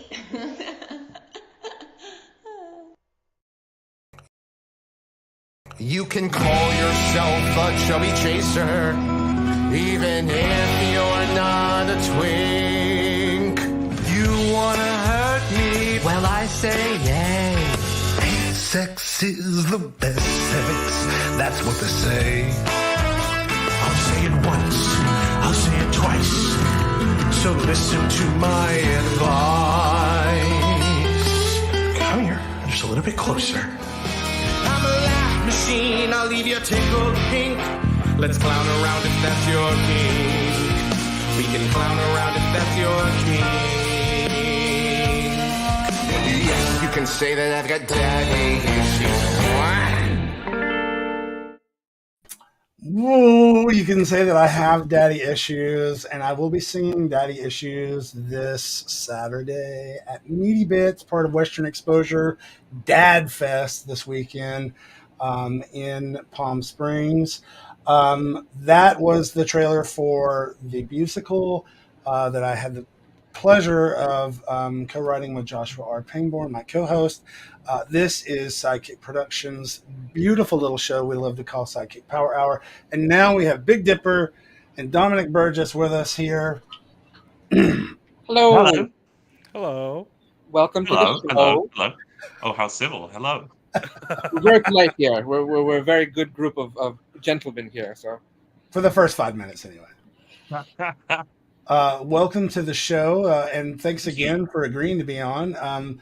You know, when we decided to turn this regular live stream, that like Big Dipper was, you know, we started this live stream because of 2020 and essentially used it as a way to like promote everything that we had done up until that point and we're trying to do next. When we decided that we were going to turn it into a podcast, we really wanted to talk with people for a longer lengths of time. Our previous guest would be on for maybe 5 or 10 minutes. And we made a little list of people that we wanted to invite. And both of you were actually on that list. Okay. So, and you both said yes the first time. So thank you so much. Of course. Yeah, thank you so much. I have to ask you because I had no idea. Are you a musician? Do you play guitar? Oh, no. These are my boyfriend. I know nothing about guitar at all. I know you were just talking about instruments. I didn't play at all. I did the trombone in primary school, but to such an extent that I think there were like 5 of us that had trombone, and I knew the position of the bar where it had to be, but I didn't know the notes, and I couldn't really read music. And then it came around to like, I was only 10 or 11, but it came around to like the Harvest Festival in church where we had to walk at Easter, and I was given a solo to do like this trombone thing on this piece of music that used to play on like this Hovis bread commercial in England, like that na na na na na na na na, and that was a mess. That was a formative memory for me. But no, I don't play these, but I would love to learn to play the piano. I asked my fiance if I could get a piano, but he shut it down. He said there's no room in the apartment. We'll see about that. How long have y'all been together? 6 years, 6.5 years. Wow. Yeah, we met in December 2015. I was working on The Magicians up in Vancouver, and he was on the last Planet of the Apes film. He was doing stunts on one of the Planet of the Apes films, and we met up there. We went for a first date to The Winking Judge. This isn't a promotion; it's closed down. Thanks, pandemic. Yeah, I don't even know if it was the pandemic. It might have changed before the pandemic. Might have just been a bad business. You know when like you go to somewhere and it's touted as like a British pub, but then you go in and they're playing like American baseball, and it's like, you have like fries and burgers, I guess, but there's nothing British about this. Anyway, what would make it more? Right off track. That's what I want to know. I don't know, because then you go to some places and it's way over the top, and you go to like, oh, let's like try this British tea shop, and it's all fine china, and there's Union Jacks everywhere, and there's like God Save the Queen, well, God Save the King now, I guess. But yeah, it's just hard to. I just need HP sauce and malt vinegar, and I'm set. Is taxidermy a British thing? I don't think so, right? What? Like. What is taxidermy? Am I confused? Like, I'm on Google Images searches looking up the Winking Judge pub in Vancouver, and there's a huge moose head mounted over a fireplace. Oh no, I don't know if that was it. If I would walk in and see that, I wouldn't necessarily think anywhere in the UK. I would think Canada. Gosh, I don't. Maybe that was like in the little back section. I don't remember a moose's head over a fireplace. I remember there was a pool table. There's a pool table. Not and that this needs to be a Google image gosh, I conversation. don't know. I don't know. Maybe it'll tell you when it closed down though, because I feel like it was pre-pandemic. Mm. You can blame it on the pandemic, but I don't think it was. We were mentioning earlier that The Magicians is one of the many shows that you've been in that for me, when I was reviewing your reel on IMDb earlier today, I was like, oh, fuck, I forgot he was in that, you know? Yeah. And my buddy Harvey, it was in that as well. Yeah. And what a fantastic show. We still have to finish it. We haven't finished it yet. We're so far behind on Nakia, the show's over. It ended. I know that. That's why I'm telling everybody now. Please don't spoil it. Yeah, it was a great show, and I'm so grateful for. Obviously, if I didn't work on that show, I would never have met Matt. So yeah, sure, I'm thankful. No, but it was great. I had a great time on there, and it was. It's a lot of fun when you get to do prosthetic work and just play around, and yeah, good times. Joshua's boyfriend had never done prosthetics at all, but as Big Dipper was talking earlier, one of the things that, you know, with SideKick is pretty much it's either all Josh or all Paul or all me, whatever it is, whoever's, you know, producing it. And we needed makeup effects for Demon Doctor, and so Paul learned how to do makeup effects. I basically said, I want to make a horror fantasy series with creatures and everything. I can't afford anybody to do that. So what do I do? And he's like, well, I'm kind of good with my hands. And I'm like, well, that's a great thing to say because here are these YouTube tutorials. Oh my gosh, how did it all turn out? Pretty good. I mean, he's an award-winning makeup artist now. He's won awards for the makeup he's done on the show. Cool. It's fantastic. I love the work that he does, and every time he's making a Cthulhu mask right now, actually, for something that we're doing. So it's some pretty awesome stuff that he does, and all because I just said, I'm cheap and can't afford a makeup artist, so teach yourself. And he loves me enough to say yes, apparently, and drive himself crazy. So. He's really good at it too, and he's getting better every time. And that's the thing that I love about, you know, anybody that's creating, and you stay with them for any long period of time, and like seeing how they change, how they improve, and I love that about you guys, Josh. Dominic, so you don't play the guitar, but I did kind of hear you when you were humming. It sounded like you might be able to sing. I can sing. I can hold a note. I get very nervous if it's in public. I don't know. I feel like I can sing a cappella, but as soon as instruments come into play, I think it's from fear of when I trained at drama school in England. You know, you have the piano teacher, and Stephen Dowse is there, and he knows you, and he can sort of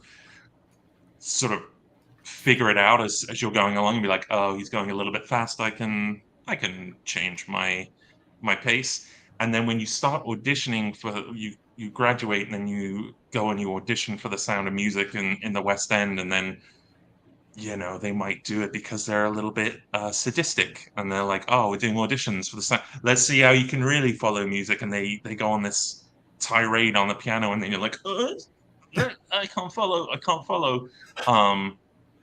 And then it sort of knocks all your I don't know. I've done a couple of jobs like showcases since I've been in LA that have required singing, that have sort of knocked the wind out of my sails when it comes to music, because you know, once someone says that you're not good at something, then it's sort of, oh, well, they said I wasn't too good at singing, and so like I won't push that anywhere else.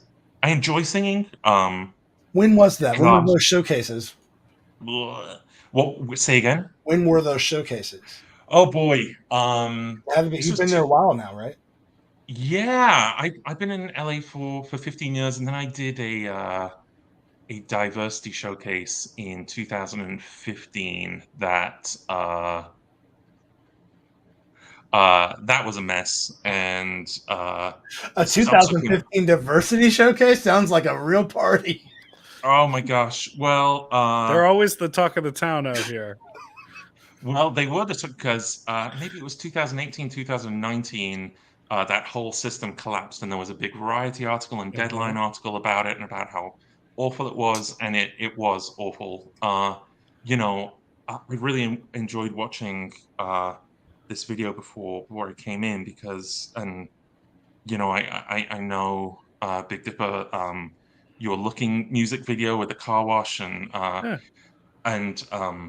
just the way that you're so open and you talk about body positivity, and I really struggled with that, and I wish. Oh gosh, I'm talking in circles. But anyway, suffice to say, the first day of this showcase, this lady that was running it came in and was like, I'm responsible for 80% of the eating disorders in this town. Everyone in this room needs to lose 20 pounds. And then she looked at me and she's like, some of you need to lose 40. And I was like, oh God, okay. And then I did this sketch where I was, you know, sketch was like a first draft and it wasn't anything special, but it was about this woman reading a fantasy novel and she's dyslexic, and so her fantasy comes out wrong, and so it's this big, like, chubby British guy, and I started taking off my shirt, and she was like, stop, no one needs to see that, we just feel bad for you, we just feel bad. And then every time I would get up on stage, she would just say, you're not going to take your clothes off, are you? Oh my God. And just it became this just horrible, toxic environment. But anyway, I have body issues, but it's so nice to see you guys just gosh, I wish I had that in me, just that, sort of celebration of my body and size. It's the primary function of SideKick Productions. You know, I mean, Joshua, why don't you, I mean, one of the things that I love about what you do, Joshua, is you're unafraid to use the word fat and queer. I didn't call myself queer until I started hanging out with you, to be honest. And I don't know that I use fat as in the way that I do before I started working with you. You use the words and you put the imagery, and you know, very unabashedly, this is who we are, and tell us why that is, though. I mean, I think, Dominic, I had very similar experiences. I mean, I was in college and university, and people were like, "Well, you're not going to be able to play certain roles because you don't look the way that you should look to play those roles." And then I even had a boyfriend who told me I would never be sexy; I would just be cute. And yes, I had. He's not the same boyfriend who makes makeup masks and everything like that. But so I had years of issues with how I looked and everything, and then I was like, well, I'm gonna make a company called, and I'm gonna do something with it. I'm gonna make something where it's got a purpose. So it's gonna be something which highlights body positivity and putting what I called size blind casting at the time, where because we had gender blind casting, we had color blind casting, we didn't have size blind casting. So I was like, well, we're gonna do that. And then I switched into film and television, and then I was like, everyone was starting. This is when body positivity was the buzzword on Instagram and everything, and but everybody who was using body positivity was basically they had a 4-pack instead of a 6-pack, and they're like, I just had a difficult day. As you can see, I had a burrito, and now I feel very positive about my body now, and it's like, oh, good Lord, people. So it was so hard, yeah. You know, like in the TV and film industry, I love my job, love it to pieces. I love performing, I love acting, I love inhabiting characters. But when I get the call for wardrobe fittings, my breath sort of gets taken away a bit when the email comes in. It's like, hey, this is, I'm making a name up. Hey, this is Shelly in the wardrobe department. Send us your sizes. And I try and jump the gun by apologizing in my email back right away and be like, hey, just so you know, I'm a big guy. These are my sizes. These are like sometimes they run small, sometimes they run large, because I've had such terrible experiences sometimes in wardrobe, especially for commercials, you know, where they'll fit you and then there's just a line of commercial producers that are like, why do his nipples look so low?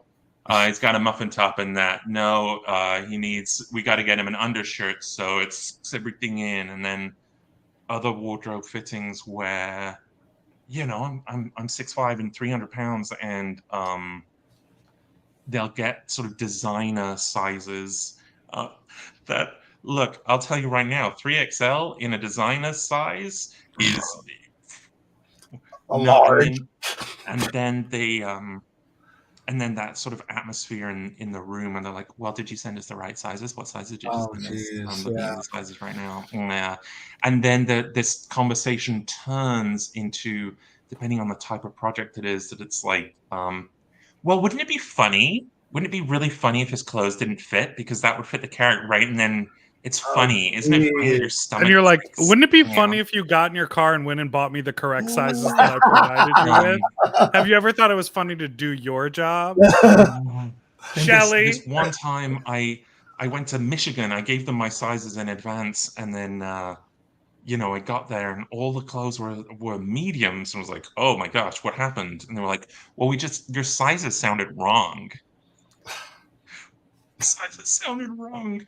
And it's, I get so, still to this day, again, wardrobe is my most fear-inducing moment of anything to do with. I showed up on set and I gave them my sizes, and they're like, well, we couldn't find those sizes. We figured you could fit in this one, right? And I'm like, no, not if you want me to wear it. I've had that even in shoes. I'm a 14 wide, and I'll turn up and be like, we just couldn't find anything. These are 12. See what you can do with these. Yep. I'm like, well, I'm going to be standing in those for 16 hours. What do you think is going to happen?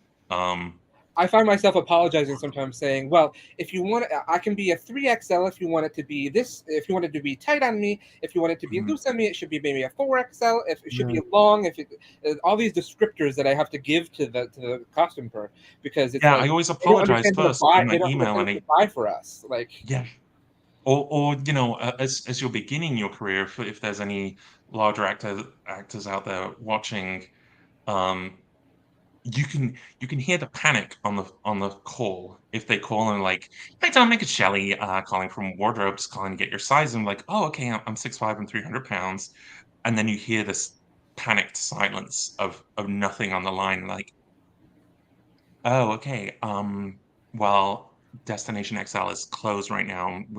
We need to fit you in the morning, so if you could just bring any jeans that you have, or any khakis that you have, any button-down shirts, any t-shirts, any coat. And then I'm like, well, now I'm bringing a suitcase to set. Now I'm just like... Right, and you're like, are you happy to provide me with a wardrobe buyout? Because I did your job. Didn't they do that for you on something you recently did, Josh? They did. I was really fortunate to do an episode of Poker Face, and they couldn't fit me, so they had to pay for me to bring my own wardrobe on. Which, hey, more money for me to keep. I've had that situation where, you know, and then look, God bless Shelley's a made-up name, but I've also the flip side is I've also worked on wonderful productions where I've gone and they've fit and they've tailored something, or they have made something and they've created something beautiful, or they have got a whole bunch of things, and then the wardrobe department has been like,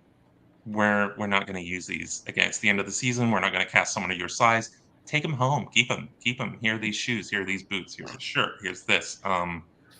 I got a great pair of pants that way. I love that. So that was So you know, there's. I just said at the beginning of the episode that I have all my clothes from The Voice, including the underwear that I wore and the socks, because a fan was asking if I was going to sell underwear. But all right, party time. The basically what I was told for season 2, because I knew people that went on season 2, was the very first thing that the costuming people told them was there were a couple people who ended up with took home more clothes than they should have. And it wasn't just me. Almost everybody in the top 16, top 8 made it and took it. But they did away with that. You couldn't take home any clothes, so I feel bad. I had an interesting experience with a brand that reached out wanting to do like, sort of like brand ambassador shit on social media. And they were like, hey, this is a brand that's been around for a long time that I sort of viewed as like kind of toxic, like not necessarily fueling much body positivity. And they were like, hey, we have a new initiative and we're reaching out to new types of models and blah, blah, blah. And they were like, it was a good deal. They would have paid, they would have provided clothing, and it was like an ongoing thing. It wasn't just like a one-time thing. And I was like, I'm happy to talk. We had a great conversation. And they said, listen, we see you're apprehensive. Here's a gift card. Order whatever you want off your website. And if you like it, maybe we'll talk about it. Nothing. They didn't have anything in my size. And I'm like, why are you trying to reach out to me to model your clothes to a bigger sized audience, but you don't make the sizes that like... You got to make the things first. And they had the whole conversation where they were like, well, anything above an XL, it's like you have to cut a new pattern because the body is shaped differently. And I'm like, yeah, I'm aware. If you want to sell to those people, you have to make the clothes. You can't expect to sell to a double XL through a 4XL or 5XL audience and not have that in your stock. It doesn't make any sense. And did you have similar things with booking shows? Like back when I was bigger, I lost very similar things to or gigs to people, and they wouldn't even talk to me because of I didn't look the part, of what they were wanting. So when you were trying to get gigs and stuff, and you were talking about the cool kids and stuff earlier, was any of that ever about your size? Never explicitly. I don't think anyone ever was like, you're too fat to play this party, but I definitely felt you can feel it. You can look around and be like, oh, you can look at someone's body and be like, I know without the intervention of wax, you're covered in back hair. Sure. But you see them sort of hairless. And it's like, oh, I'm at the party where the people who would have my body type work really hard to not have my body type. Right. And I'm the only one sort of living in the natural body type. And I'm like, I understand. I'm not welcome here. That's fine. I am super stoked that. Did you know, Dominic? Did you already know of Big Dipper's music before you came in, or did you look him up? I got more familiar with him when this was coming up, but then in watching some of the music videos, I was like, yeah, I've seen this, and because I know Josh Parker worked on the Looking video, and then I worked with him last year, and so then in getting familiar with his work, everything's connected. Josh is a sweetheart. Where is Josh these days? He's in LA. He's in North Hollywood. He lives 300 meters from me. We actually were texting yesterday, and I said that we're neighbors and we have to go hang out. Oh, I love that. I ran into him at IKEA recently. IKEA? Yeah. Nice. Just two regular people shopping. Stars. They're just like us, you guys. All right. Well, we're going to say goodbye to Big Dipper and focus the rest of the show on our good new friend, Dominic Burgess.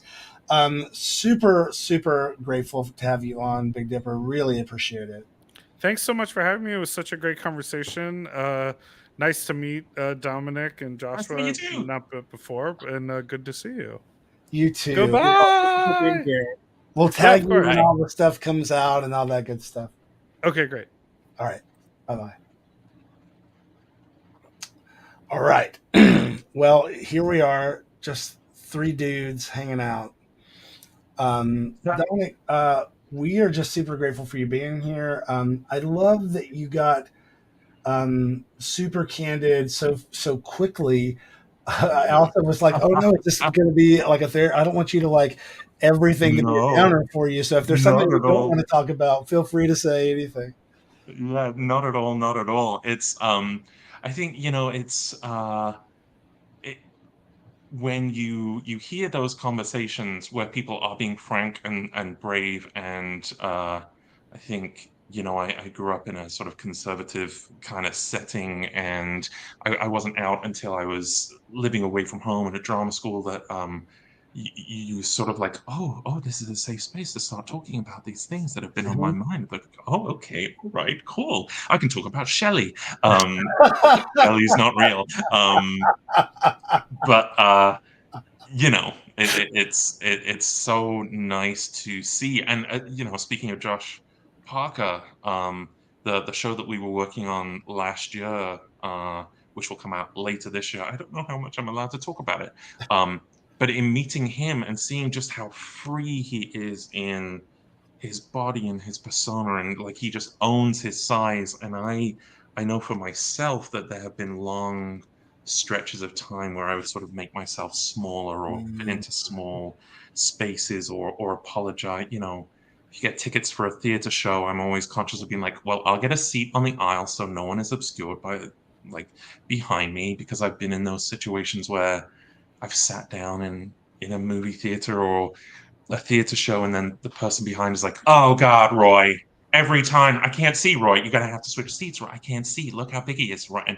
And you hear those conversations, and it sort of seeps into your psyche a little bit. And so I struggle with the ebb and flow of owning my size, and it's helped acting. There have been roles that I've got that are because I'm big, and then there have been roles that I've lost because I'm big, and it's just the nature of the beast, I think. And there's been periods of time where I have lost weight, and then auditions have dried up, because then you're not, in quotes, the big, schlubby, friendly neighbor guy anymore, but you're not the skinny beanpole nerdy guy. You're in this nether region, and I don't know. I don't think there's a quick fix, but that's where I'm at. How are you guys? Well, there isn't a quick fix, but there's a lot of people. I have even been surprised that Joshua has introduced me to. I've been surprised at the number of people out there like Joshua who are like really pushing forward, trying to do things, only, telling, fat stories, or only telling queer stories, that sort of thing. There was even someone that Josh brought on the show, one of our first episodes this season, who wrote a book called Theater While Fat. That's, where he interviewed different actors from Broadway and stuff, and talked about, the difficulty. And I think he even interviewed you, didn't he, Josh? Yes, he did. Yeah. Yeah. I think that it's really hard because I think I have a different problem than you when it comes to getting cast, because I am 5'3" and very very short, but very very wide, I look like I could be like that trucker type, or that like longshoreman type. Longshoreman, I don't know why longshoreman, but I'm a longshoreman type, But then I get in the room and they're like, oh, but he is like queerer than a $3 bill, so he doesn't fit in those roles. So it's been really one of the things that made me really comfortable with who I am is just learning to making my own art, and putting myself in the situations that I know I can do as an actor, and not caring. But it was really scary to put that out there at first, and then now I'm just sort of like, I'm very comfortable with who I am. But I still have days where it's like, and I also have days where I'm like, if I looked a different way, I would be able to do that role right there. Or I just auditioned for SVU and I didn't get it because I didn't look like that. So yeah, it's I have that. I'm a big guy, and 6'5", 300 pounds, and to people that don't know you, casting directors that don't know you, or productions that don't know you, I would often get auditions for like the heavy, the thug, the Russian thug, and I'm like, oh boy, that is not me. I am not a violent man. I don't know how to throw a punch. This is you made a mistake. But then I have again, recently I booked one of those roles, thinking like, oh boy, okay, they hired me for that. Here we go. And then I went for the wardrobe fitting, and then not 2 days later, just had a call from production saying, "Hey, so we saw the pictures from wardrobe. They would like you to have bigger arms." And I was like, "Oh, okay. Like, you need me to like you." Are you going to provide a personal training? Like, no, no, no, no, no, no, no, no, no. We would just like you to have bigger arms. I'm like, what? Like, do you want me to come and train with the stunt team? No, no, no, no, no. We're just saying that production would like you to have bigger arms. So I'm like, well, like you sold me audition. Like I have T-Rex arms. Like my legs are strong, my arms are weak. And then in those situations where you're playing those kind of roles, I find myself pushing because I'm like, oh, I've got to act tough. I've got to walk with my shoulders a certain way, and it feels so like it's everything that I'm not. And my fiance is a stuntman, and so he's just like, that's just the way he moves, and that's just the way he is. And he's like, yeah, you gotta like hold yourself this way. I'm like, I can't. That's not who I am. But we all have our crosses to bear. But it's hard. I mean, because yes, with acting, you're supposed to embody a character. But if something like that is so outside of who you are, then it's sort of like, how can I embody that if I feel so uncomfortable doing it? I enjoy it. It's a challenge, and when I'm in it, I'm like, oh yeah, okay, this is something that I can work on, and I can play with. I think when I was going through drama school, I think my size and my height, I resented a little bit at drama school because when you're a foot taller than everyone else and you're wider than everyone else, and you're doing, these classic productions, they're like, oh, you'll be the grandfather, you'll be the father, you'll be the crazy farmer that lives, and you don't get to play the love interest and you don't get to play the lead. But then in doing that, I think at drama school, I don't think I think once I played my own age and my own just sort of physicality once. And so I was always with the movement teacher and the sort of improv teacher, like figuring out physicality. And then when I graduated from drama school, it's like whiplash because you're out in the market and everyone's like, just be yourself. You just be yourself. You're just yourself. And I've never just been myself in an audition because I always had to put some sort of affect on because I was always playing 30 years older than I was, or like playing the old man, the crotchety old man. And so it took a long while to sort of undo all those threads that I'd been taught, and then to just be comfortable being like, oh, I can just like, and I still feel like I get in my head sometimes auditioning because I'll do something or a character will read a certain way and they'll be like, oh no, that's too close to Victor Bono. I don't want to replicate that performer. I've got to find something else. I've got to find something different physically or vocally, instead of just getting on with it and enjoying the work. I went off on a tangent.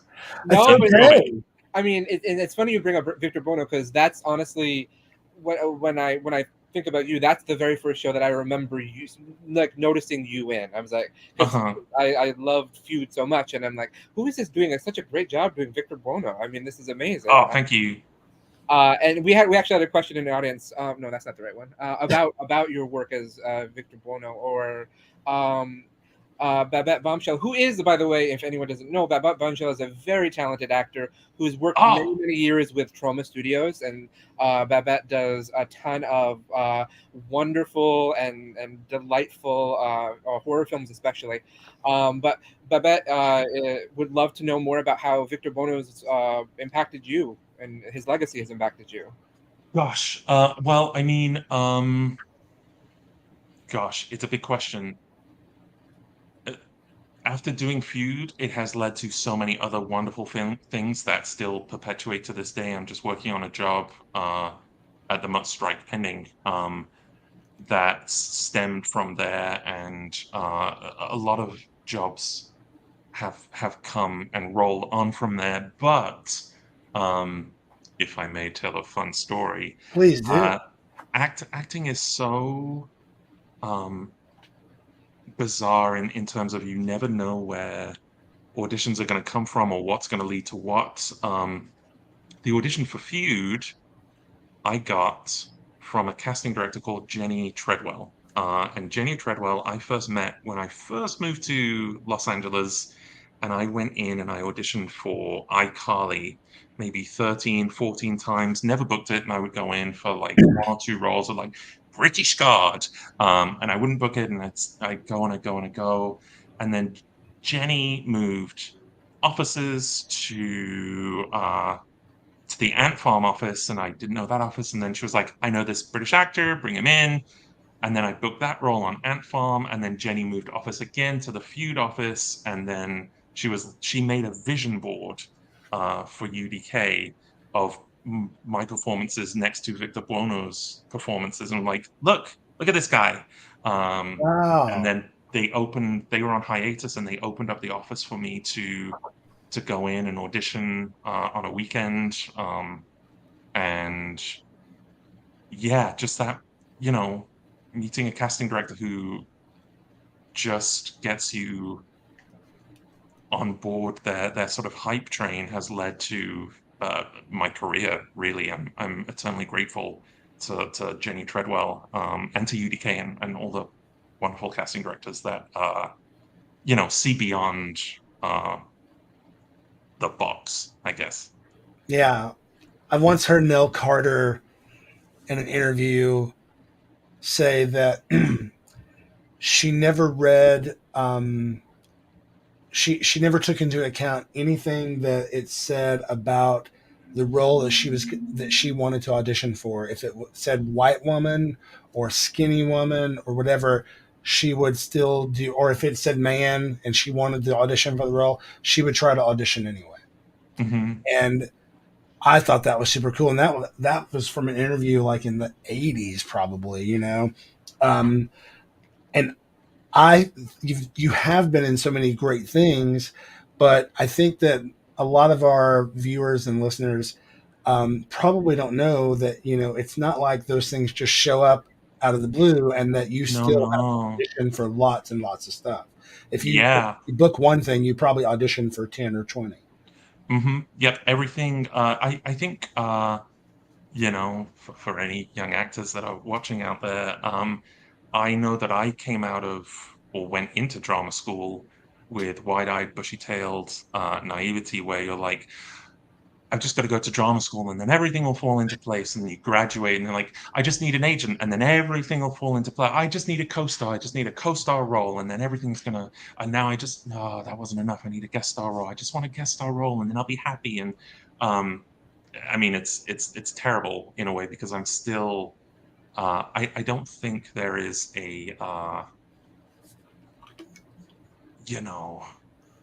gosh, what am I trying to say? You could book a role like Victor Buono, for example. Like you think like, oh gosh, I played Victor Buono on this wonderful show, and then I feel like, oh, I should be happy. I should be like that should sustain me for the rest of my career, that I played this wonderful thing. But that's always the hustle and the grind for what is next. What I'm trying to say is, I thought there would come a point in an actor's career where the grind stops, where someone recognizes you for your work and they're like, oh, you're from that thing, come on board. It's not the case. It's everything is an audition, everything is a grind. There are, I think, in 20 years of doing this, I've been cast 3 times without having to audition. And then that comes with its own psychological trauma, because then you go to set thinking like, well, I haven't auditioned, so they don't know what I'm going to do. They haven't seen what I'm going to, like, am I going to do the first take in the video village? They're going to be like, we've made a terrible mistake. So I don't know. It's such this job is such a mind fuck from every. It is. You have to be able to let go of a lot to do this job. I'm still learning. I'm much better now than I was 20 years ago. When I first came out of drama school in London, I would be very lucky to to have maybe an audition every 3 or 4 months, and that pressure sort of comes on you and be like, oh god, if I don't book this McDonald's commercial, my career's over. I've got to book this McDonald's commercial. Oh, I've got to book it. And then that pressure comes into the audition room, and then you psych yourself out, and it's but I love it. We love it. We love it, but I know. I mean, I had my very first audition this year before everything stopped having auditions, really, because of the writer's strike and everything. But I had my very first audition, and it was the first audition I had that I had to sign an NDA for, and I was terrified because I'm like, it's not a big part or anything, but it's like I have to sign an NDA. That means, oh my god, this is so much pressure, and so you just feel it when you're doing the audition. It's like and so it's very, very stressful. Wait, that was your first audition of the year? Yes. Gosh, I didn't realize. What it? I don't know if I can stay. Actually, I signed the NDA, so I don't think I can stay. I'm teasing you. Those NDAs will check back in 6 months. Okay. Dominic, you mentioned you've been doing this for 20 years. I did not realize until we were doing this research, that your first film role was Batman Begins. Yeah. And your first television role was Doctor Who. Yeah, what a way to make a landing, huh? Absolutely. I mean, you just landed on two of the biggest nerdgasm kind of shows ever. So yeah, and I think again going back to that sort of naivety, I auditioned for Batman Begins on the day that I graduated from drama school, which would have been early July of 2004, and then I was a huge Doctor Who fan, so I wrote to Andy Pryor, who was the casting director on Doctor Who, and I was very proactive, and I've always been very proactive in terms of finding what's being cast and going for it. And so I wrote to him, being like, Sylvester McCoy was my doctor, and Ace was my companion. I would love to do anything on the show. And that sort of naivety of thinking well, I've done Batman Begins and I've done Doctor Who. Why?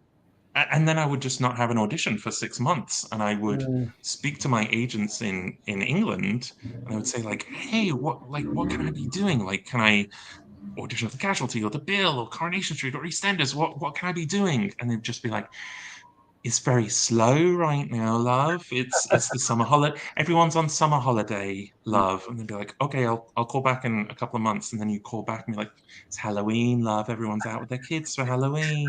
And then I'd try again in a couple of weeks and be like, everyone's winding down for Christmas, love. Nothing going on. And then try again in the new year and be like, well, it's always slow at the new year, love. And I just feel this frustration. And it wasn't until I got to LA that it's more of a business mindset, and I met more casting directors in LA in 3 weeks than I had in 3 years of being in London. Suffice to say, I was cut out of Batman Begins. My name still survives the credits, but it was one of those things where our look changes everything, because I auditioned, because of my size, for a guy that breaks out of Arkham when all the gas goes off in the Narrows. And then I got to set, and it was actually a wardrobe person that put me in the orange jumpsuit that was like, oh, you know what? You've got such a baby face. I just don't see you in this role. Hold on a second. And then things went up the chain of command, and then it came back. I'm like, yeah, this isn't the role for you. And I was like, oh, but this is what I auditioned for. This is what I did with Elaine Granger in The Office. And then, they put me in a cop uniform, and they gave me a couple of lines that I don't know whether they were scripted or not. And anyway, suffice to say, I got residuals for a little while, and my name is in the credits. And I took a bunch of friends to Odeon cinemas in England, be like, I'm in Batman. And then just that crushing humiliation when the moment that it passes and you're like, oh no, it's a terrible mistake. We know somebody that happened to. It happens. Yeah. It's happened a couple of times, and I did a feature film. It gave you that name. It gave you that credit. Narrows Cop. I did a feature film. It was a Chinese feature film. But I finally got to see it, and I don't know what reason or anything, but I watched it and I'm like, oh, they dubbed my voiceover with another American actor's voice. Oh. I have no idea why. Mhm. It was so. I was like, I guess I'm Refreshing. thinking like Natalie Wood right here when she saw West Side Story for the first time. Oh God! It's really crushing. I did early on in my career in LA, I did an episode, pardon me, of 90210. Was it 90210? The 90210 reboot. Reboot, yeah. And I was playing this Jersey Mike's manager in the scene. It wasn't a big role, but I was like obtuse and rude and mean. And then the actual casting office reached out and they were like, hey, we're just letting you know the scene got cut. It's nothing that you did. We love you. But because you're playing an employee of Jersey Mike's, they didn't want anyone to be playing a negative character to be representing their company. So the role got cut. Which I understand, and that was really nice of them to Sure. reach out and say that. But I survive in the background of the episode, and now I just look like a crazy background person because the scene cuts out just before my character comes in. And so there's this guy who's like, "Hey, can I sneak out of work?" And then I'm just like, before any dialogue, and so I just look like an insane person. But it's fine, we get cut out of things, and who knows? Who knows? You should do, because I was going to pull up your reel, and just kind of play a little game of like, oh my God, he was in that. Oh my God, he was in that. But you should do a reel of just the things that you were cut out of. What have I been cut out of? I mean, Batman, obviously, and then 90210. I think I got, knock on wood. They're the main instances. And then there's been instances where, you audition for something and you book it, and then there's conflicts, or you lose out on things that way that are heartbreaking too, in a different way. But what can you do? You just I've learned to become much more like water and just let things flow. And me of 10 years ago would have been very anxious about like, oh, I'm losing out on this job, and now I've just maybe it comes with age. I just turned 40, and as soon as I turned 40, I went for a walk with a friend. I'm like, yeah, I'm 40. I'm just like feeling like I can just say no to things, and I'm just gonna be stronger about like my career and just not give a fuck. And then 3 months later, you realize, oh, I'm 40, and I just pulled something in the shower, just like opening a shampoo bottle. This is 40. That's not 40. This is 40. Oh, that's too very funny. relatable. Very, very relatable. So before I show the real bit, I was curious. I was thinking to myself about when you first came into the room here, and how you were talking about, the way that you don't feel like you've had a lot of freedom with your body and these types of things.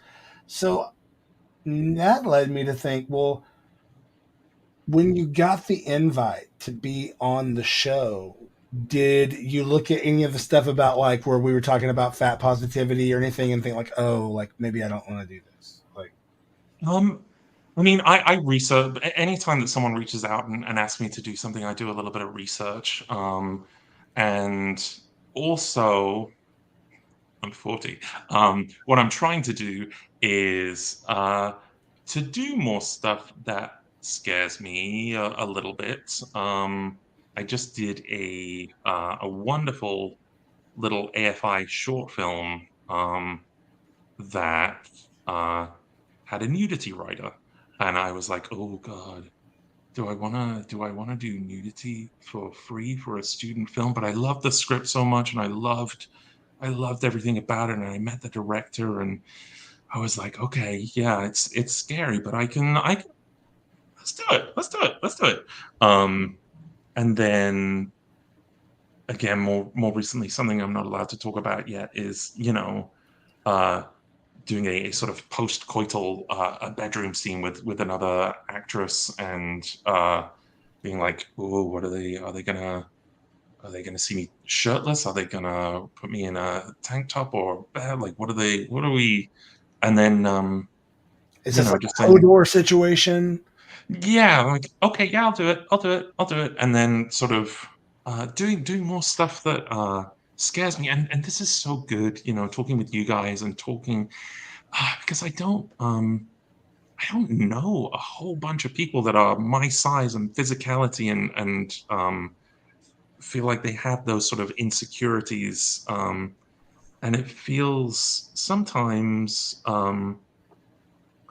so insignificant compared to a lot of what other people are going through in the world to be like, I don't like my body. But it's not.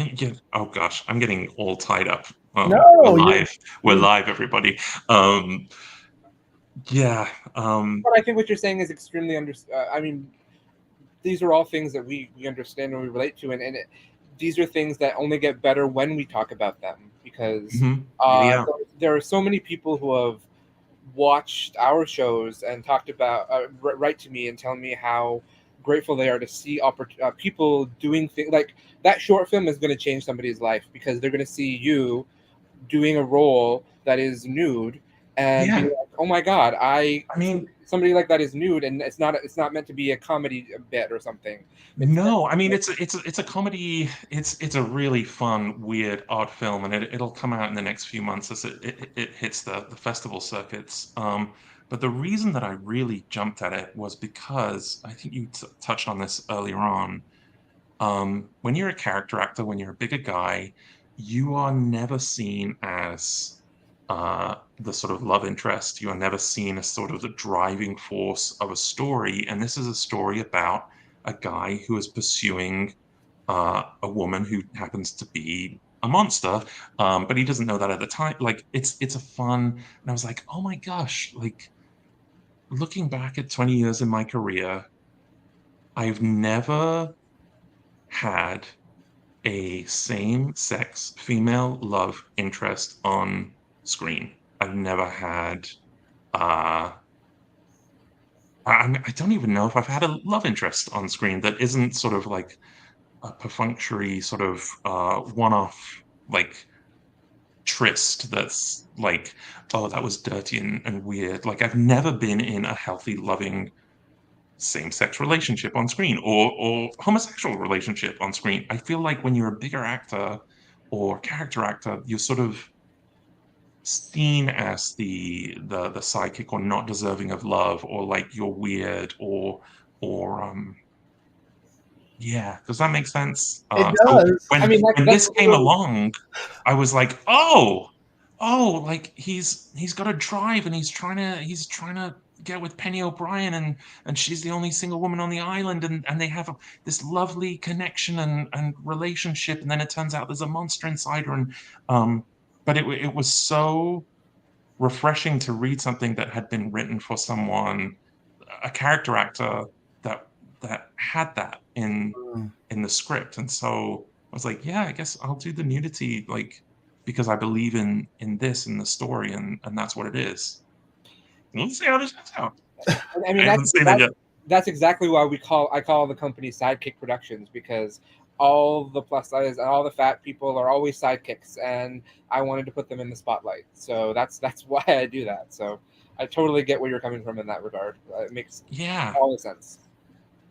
Yeah, I was actually trying to find there it is. Let me pull this up. So we put this advert in a film festival program that Kevin Smith's new film festival called Smodfest at his new Smod Castle theaters in New Jersey. But that's the actual, it's time to put the sidekick in the spotlight. Like, you know, that's what it's all about for Josh. When I met Joshua face to face and we'd already kind of collaborated some, like I did some music for one of the shows. It wasn't until seeing him in action as a director and a producer and an actor in one location where they broke it up into like 6 different setups. And I was Mhm. like, oh shit, you're just going to use that corner and turn it into this. And then when we're all done, this whole place is going to become a bathhouse, but it's really somebody's living room, you know? And I was so impressed by all of the stuff he was doing. He had already sold me on the fact that he was like very pro, you know, fat positive, very queer positive, very sex positive. But seeing how dedicated and driven he was, I don't think there's a lot of people in the entertainment industry who are so, you know, fat and queer Mhm. and that driven. So I just like fell in love with Josh and was like trying my best to do as much stuff as I could with him because it seemed in the same way that you said this role. It seemed like, oh, this is a role that's like it's perfect for me actually. Yeah. You know, and I was like, here's a collaborator that's like perfect for me to work with. And Mhm. on top of that, I get to create things that hopefully, you know, make a difference. Yeah. I love that. I love it. Yeah. Well, we're almost out of time. Before we go, we want to pull up this We real have a quick. question first too in the audience. Let's do that. Someone wants to know what your most memorable experience on a project is. Oh boy. Not mean- to ask another simple question or anything, but Yeah, no. I mean, I always try and take away fun things from every project. I mean, my heart Besides your just wardrobe. flutters that I got a chance to do Star Trek. It was my dream come true from from the kid that used to race home from high school to sit in front of the next generation while I did my homework.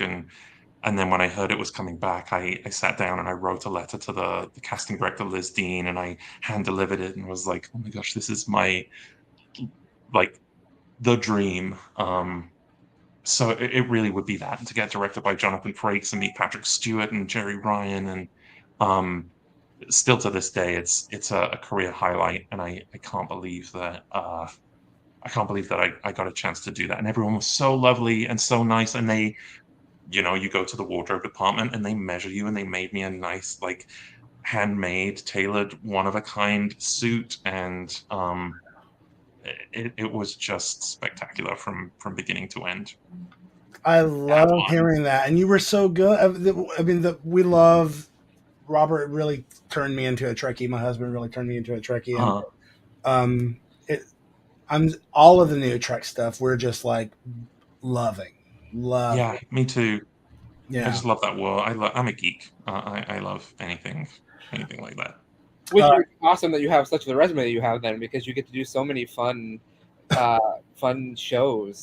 Like Yeah, to play right now. So oh my gosh. I didn't realize I had stopped the video on this face. So this is a Good Place. That's Good Place. Yeah. Okay. So I'm gonna with the red play boots. it. You are Erica. I am Stu. We are now co-workers. Love that. I haven't Ma. seen MA. Have you seen MA, Josh? No, that's Ma, isn't it? It's Ma. Yeah. Okay. It's with Octavia Spencer, right? Yes, that's Yeah. right. Again, wonderful experience. It's Tate Taylor who directed The Help and Get On Up, and they have again brought me in for other things for Breaking News in Yuba County, and then I just did an Apple show with them that'll come out later this year called Palm Royale. Oh, cool. Wonderful, incredible collaborators and people where you're on set and they let you play and explore and like, yeah, try it, like do your thing, and the best. I love that.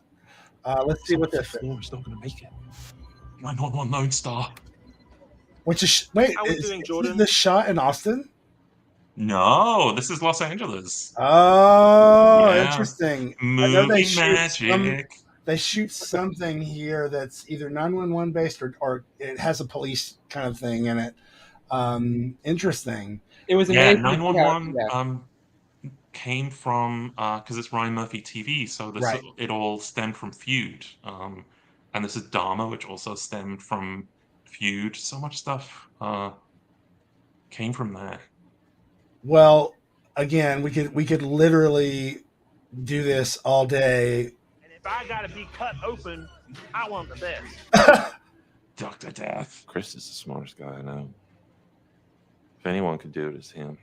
You've got so many great voices too. Oh, well, again, it stems back from those drama school days, Right. Where I just wouldn't use my own voice. Everything would just be.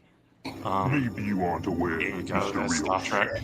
We Big Tahanari have 1,253 olfactory receptacles, which means, among other things, I can smell a lie. And why'd you get sent to a mental institution? Sunny, there's so many fun things. I'm very, very fortunate to really more of a danger to me. It's so be great. able to do all this. It's always fun to see you pop up too, because after Feud, I really recognize you, and I'm like, oh, she's in there. When I saw you on the Flash, I'm like, oh my god, he's in the Flash was so good. Yeah, I actually just did a Flash podcast that I think is coming out this month called Midnight Circus. Cool. Oh, and I look at that. That was so cool. I played a guy called the Thinker, Mhm. who was actually the Yeah. character that killed my character in the TV show Flash. Yep. Everything is full circle. Synergy. There we go. Wow. Yeah. Well, Yeah. I had to ask before you go. You mentioned that you did. Hang on one second. Hey Siri, stop the music in the studio. Why is your music playing? Well, at sundown, I have an automation set that lowers the shades, turns some of the lights on and off or whatever. But then usually I'm not in the studio at this time, and so I just have it play my own music on repeat, so it pays me. Ah, very good. Wait, but what were we talking about before that? You were about to ask a question. Oh yeah.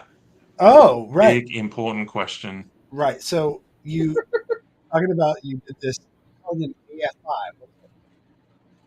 AFI? Yeah. That's the American Film Institute. So it's a student thesis film called Fishmonger, and it again going back to it was unpaid. But it was something that I really wanted to do because I loved the script, and I just never had the opportunity to do that or inhabit that kind of role where the oddball character actor is front and center, pursuing a romantic interest. It was like, yeah, I'll do it for free and I'll get naked for free. If you're gonna do it on your own terms, right? Like, it might as well.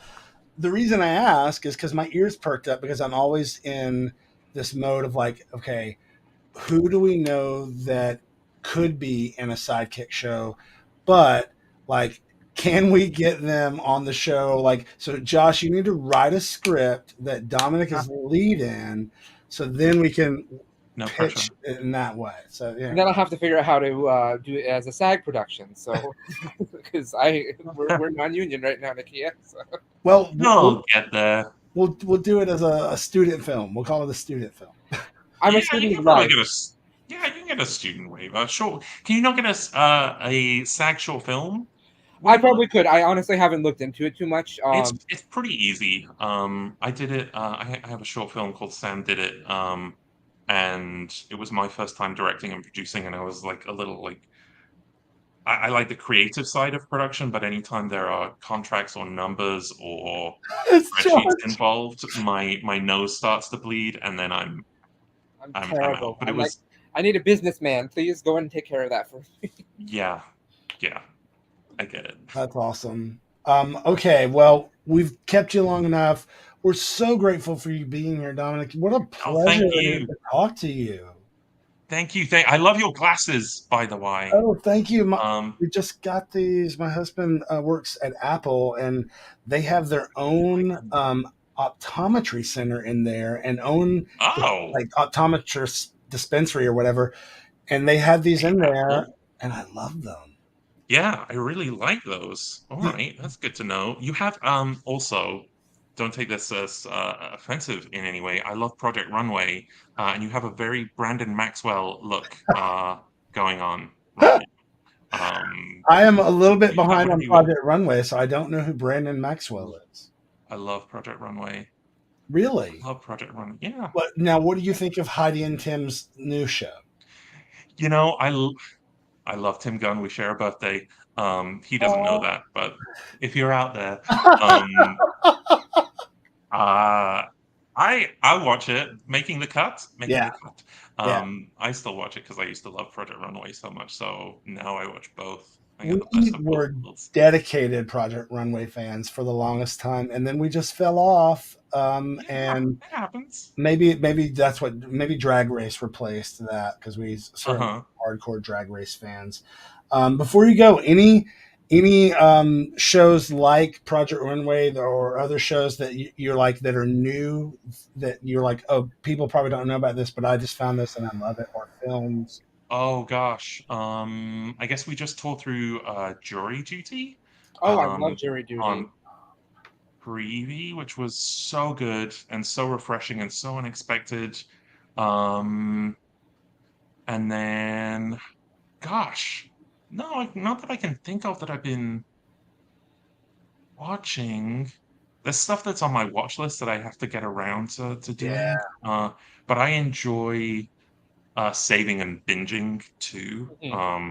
I know a lot of people don't like the binge model, but I actually quite enjoy just sitting down and closing the blinds and getting a bowl of cereal and just like, that's my Saturday. Okay, here we go.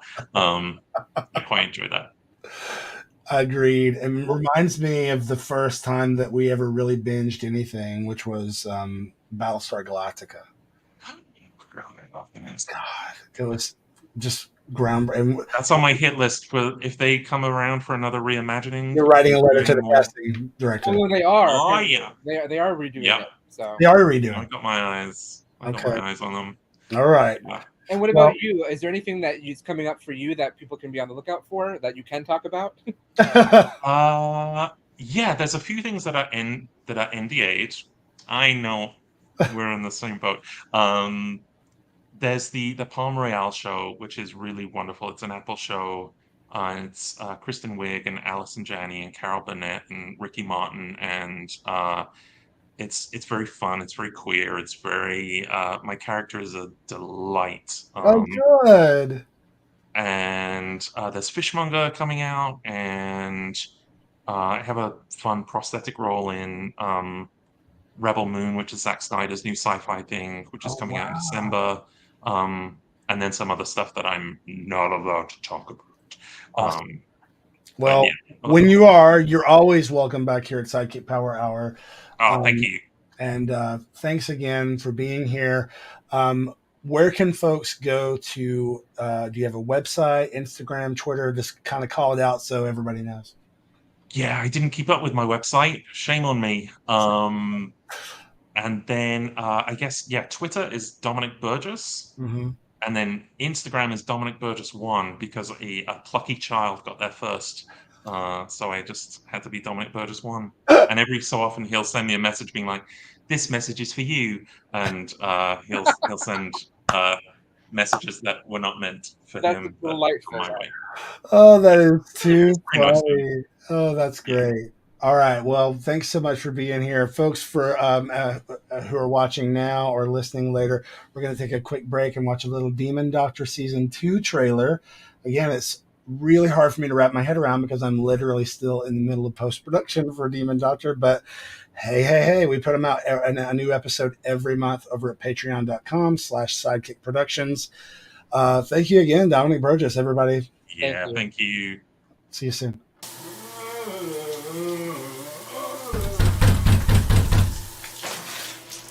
Hello? Somebody there?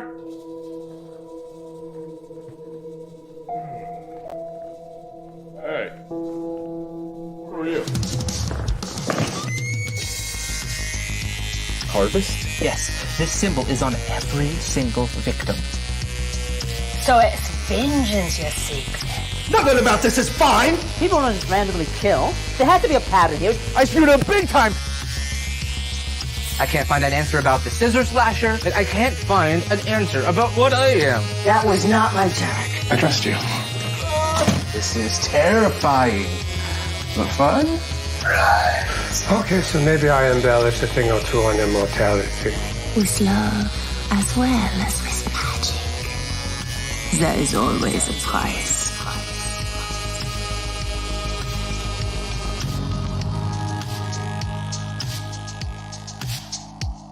I am very much looking forward to it. Wow. I don't even know where to begin. I feel like this is maybe, I don't want to say the best episode of the season, but because it's not over yet. But well, I mean, we've only got 10 minutes left, but let's not mess it up in the last 10 minutes. Well, it was so much fun, though. It was such a delight to have both of them on the show and talk to them about all the things that I and you and I both care about so much. Yeah, for sure. And also learn about their careers, which is also awesome. So yeah, and I feel like even though I've known Big Dipper and known of his career and stuff for so long, I still feel like I learned a lot about him today in the short amount of time that we were here. So I'm really looking forward. I only kind of like casually watch Sloppy Pod on Instagram and YouTube. So, and the same for Race Chaser.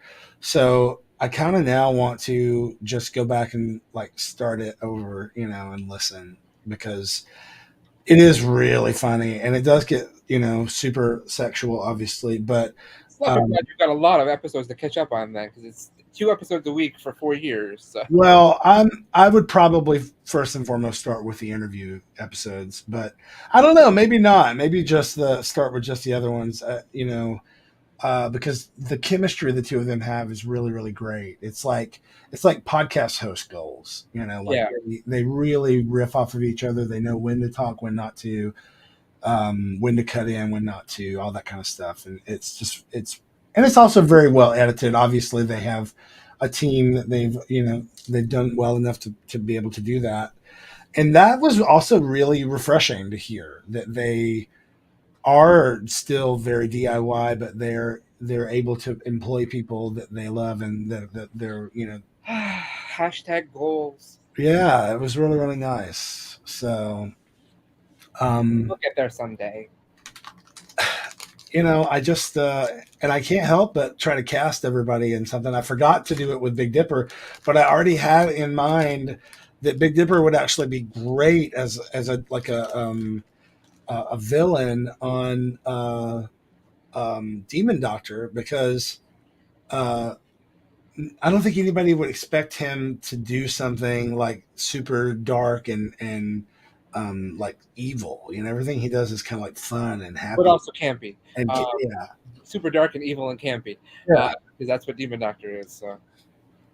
It is. I would love to have something with him and Dominic. I mean, it would be so much fun to have Dominic Burgess and something that we make. And he's right. It's not that hard to get a SAG waiver for not SAG waiver, SAG whatever it is. I can't remember right now. Short film SAG contract or whatever it is. Yeah. It's just then the paper, as they say. Right, because it costs extra money to do it. It does, yeah. Yeah. And we had such an amazing audience tonight too. I mean, everyone had so many questions. We had Babette Bombshell in there. Babette is a hugely talented actor. And Stuart is a good friend of Babette's. So. Oh, I'm very familiar. Yeah, absolutely. You're talking to I was probably the only kid in my whole city that rented the Trauma movies you lived in Alabama, so yeah. So and my dad was one of the managers, and my stepmom was the manager of the video store, so I got to also have a say in what we ordered. Oh, well, that's snazzy. Yeah. Look at you. Look at me. By the way, look at me. I'm looking really cute today. You are. I enjoy the hair. I'm so used to you having unique color hair, though. This is so almost normal, dare I say? It's not normal, I don't think, but I mean, it's it's kind of like a cross between George Michael, Elton John, like 90s Elton John, and we're more specifically Elton John's 90s toupee, and Rachel Maddow, or something. It's channeling Rachel Maddow right now. It's yeah. Are you gonna go run your MSNBC show after this? No. No, but we had a really good time. Again, if you're around next Monday, we won't be doing a live show, but Josh will be rebroadcasting the episode that we taped on Saturday, which ends on I think you might be away from your mic right now. I don't know. What do you mean? You were getting that water effect that. Oh no, I'm sorry. Yeah, it might have been a connection thing, but I was just saying I forgot how good the Saturday show was as well. Yeah, I mean we've had what a 4th of July weekend. I mean I had 6 amazing hours of SideKick Power Hour with 4 amazing guests, 5 if you count Bearpat as 2 people, which is technically what they are. But it was so much fun, and I got to spend them with you and everyone in the audience. It's been so delightful. Well, don't forget, folks, this week I feel like Jay Leno at the end of his show. Don't forget, you can catch me in Vegas this week. You're going to Vegas? I thought you were going to Western Exposure. No, but that's what he would say. Like, because I'm too young for Jay Leno. I don't know. How dare you?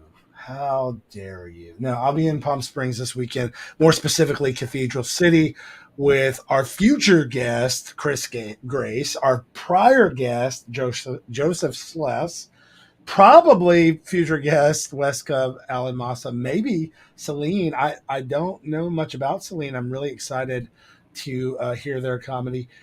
I'm really excited about Dad Fest.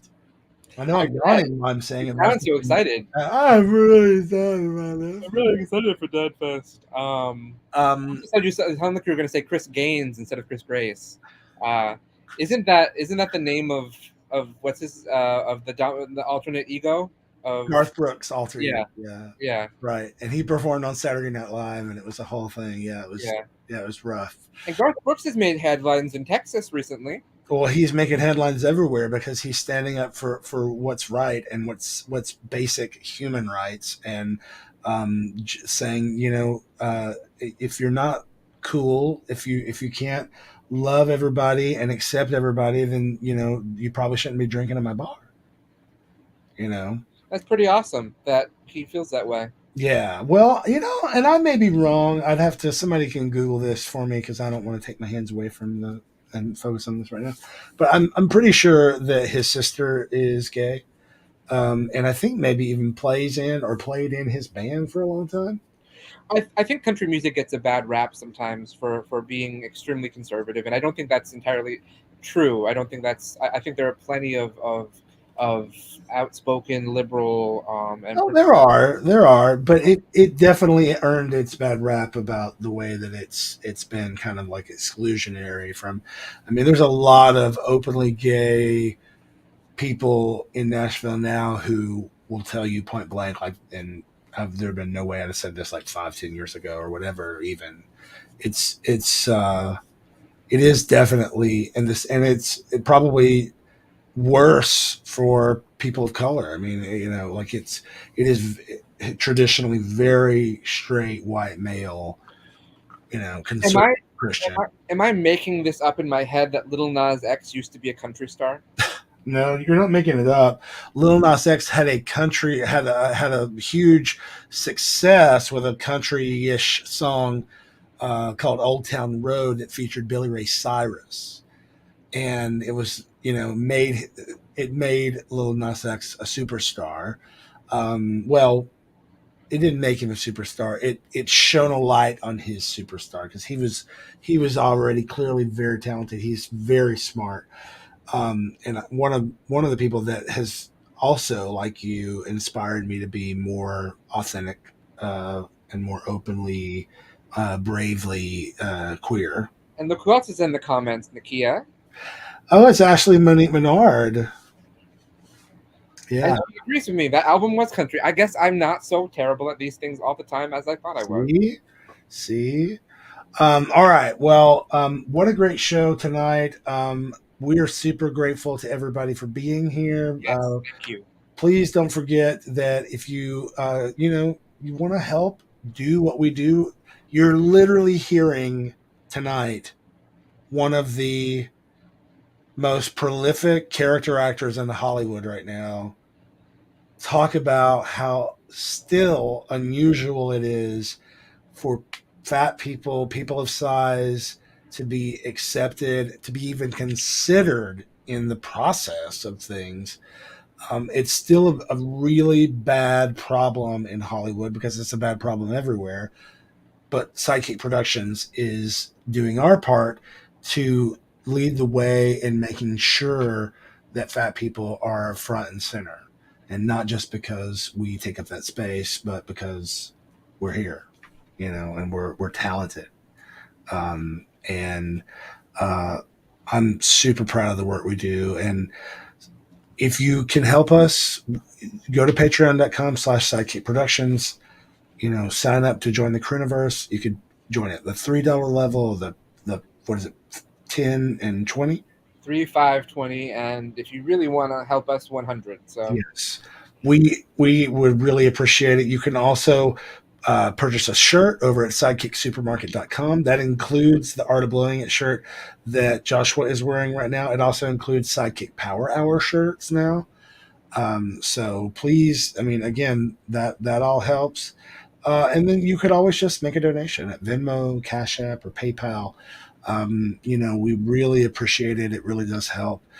And just knowing that you're out there, that you're commenting, that you're listening, that you're watching, that you're sharing, those things probably, even though we live in this wild-ass capitalist society, mean more to us than anything, because if you care about us, your friends will see that you care about us, and they'll share what you're sharing. They'll want to know what you're into, and we really appreciate it. Some of the brightest things that happen are when I see that somebody's commented in the Discord and they're chatting, and I just really enjoy that. So I want to see comments on the episodes. I go in. It's really rewarding. So if you can't help us financially, there are so many other ways you can help us, and that would be one of them.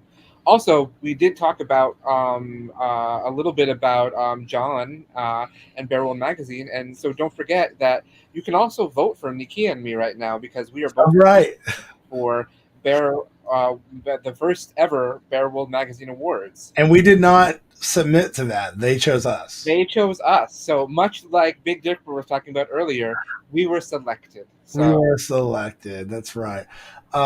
Okay. Well, thanks again, Joshua, for a great show. Thank you too. I am sad not to see you next week, but I am glad you're going to have a great time with Tanya Tucker and Austin City Limits, and we'll see you in Tanya. I'm sorry, Tanya. It's my Canadian accent. Sorry about that. Do we have our guests lined up for when we get back when the next show? Sure do. It's Chris Grace and wait for it, Mark Eugene Garcia. Mark Eugene Garcia and Chris Grace on July 17th. I am beyond excited.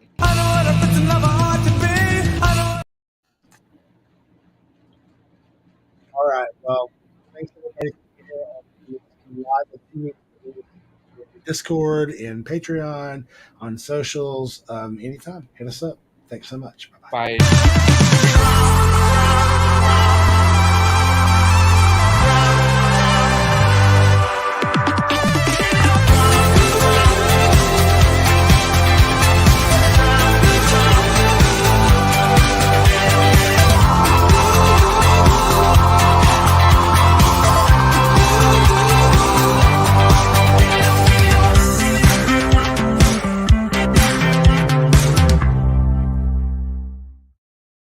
And that's the tea.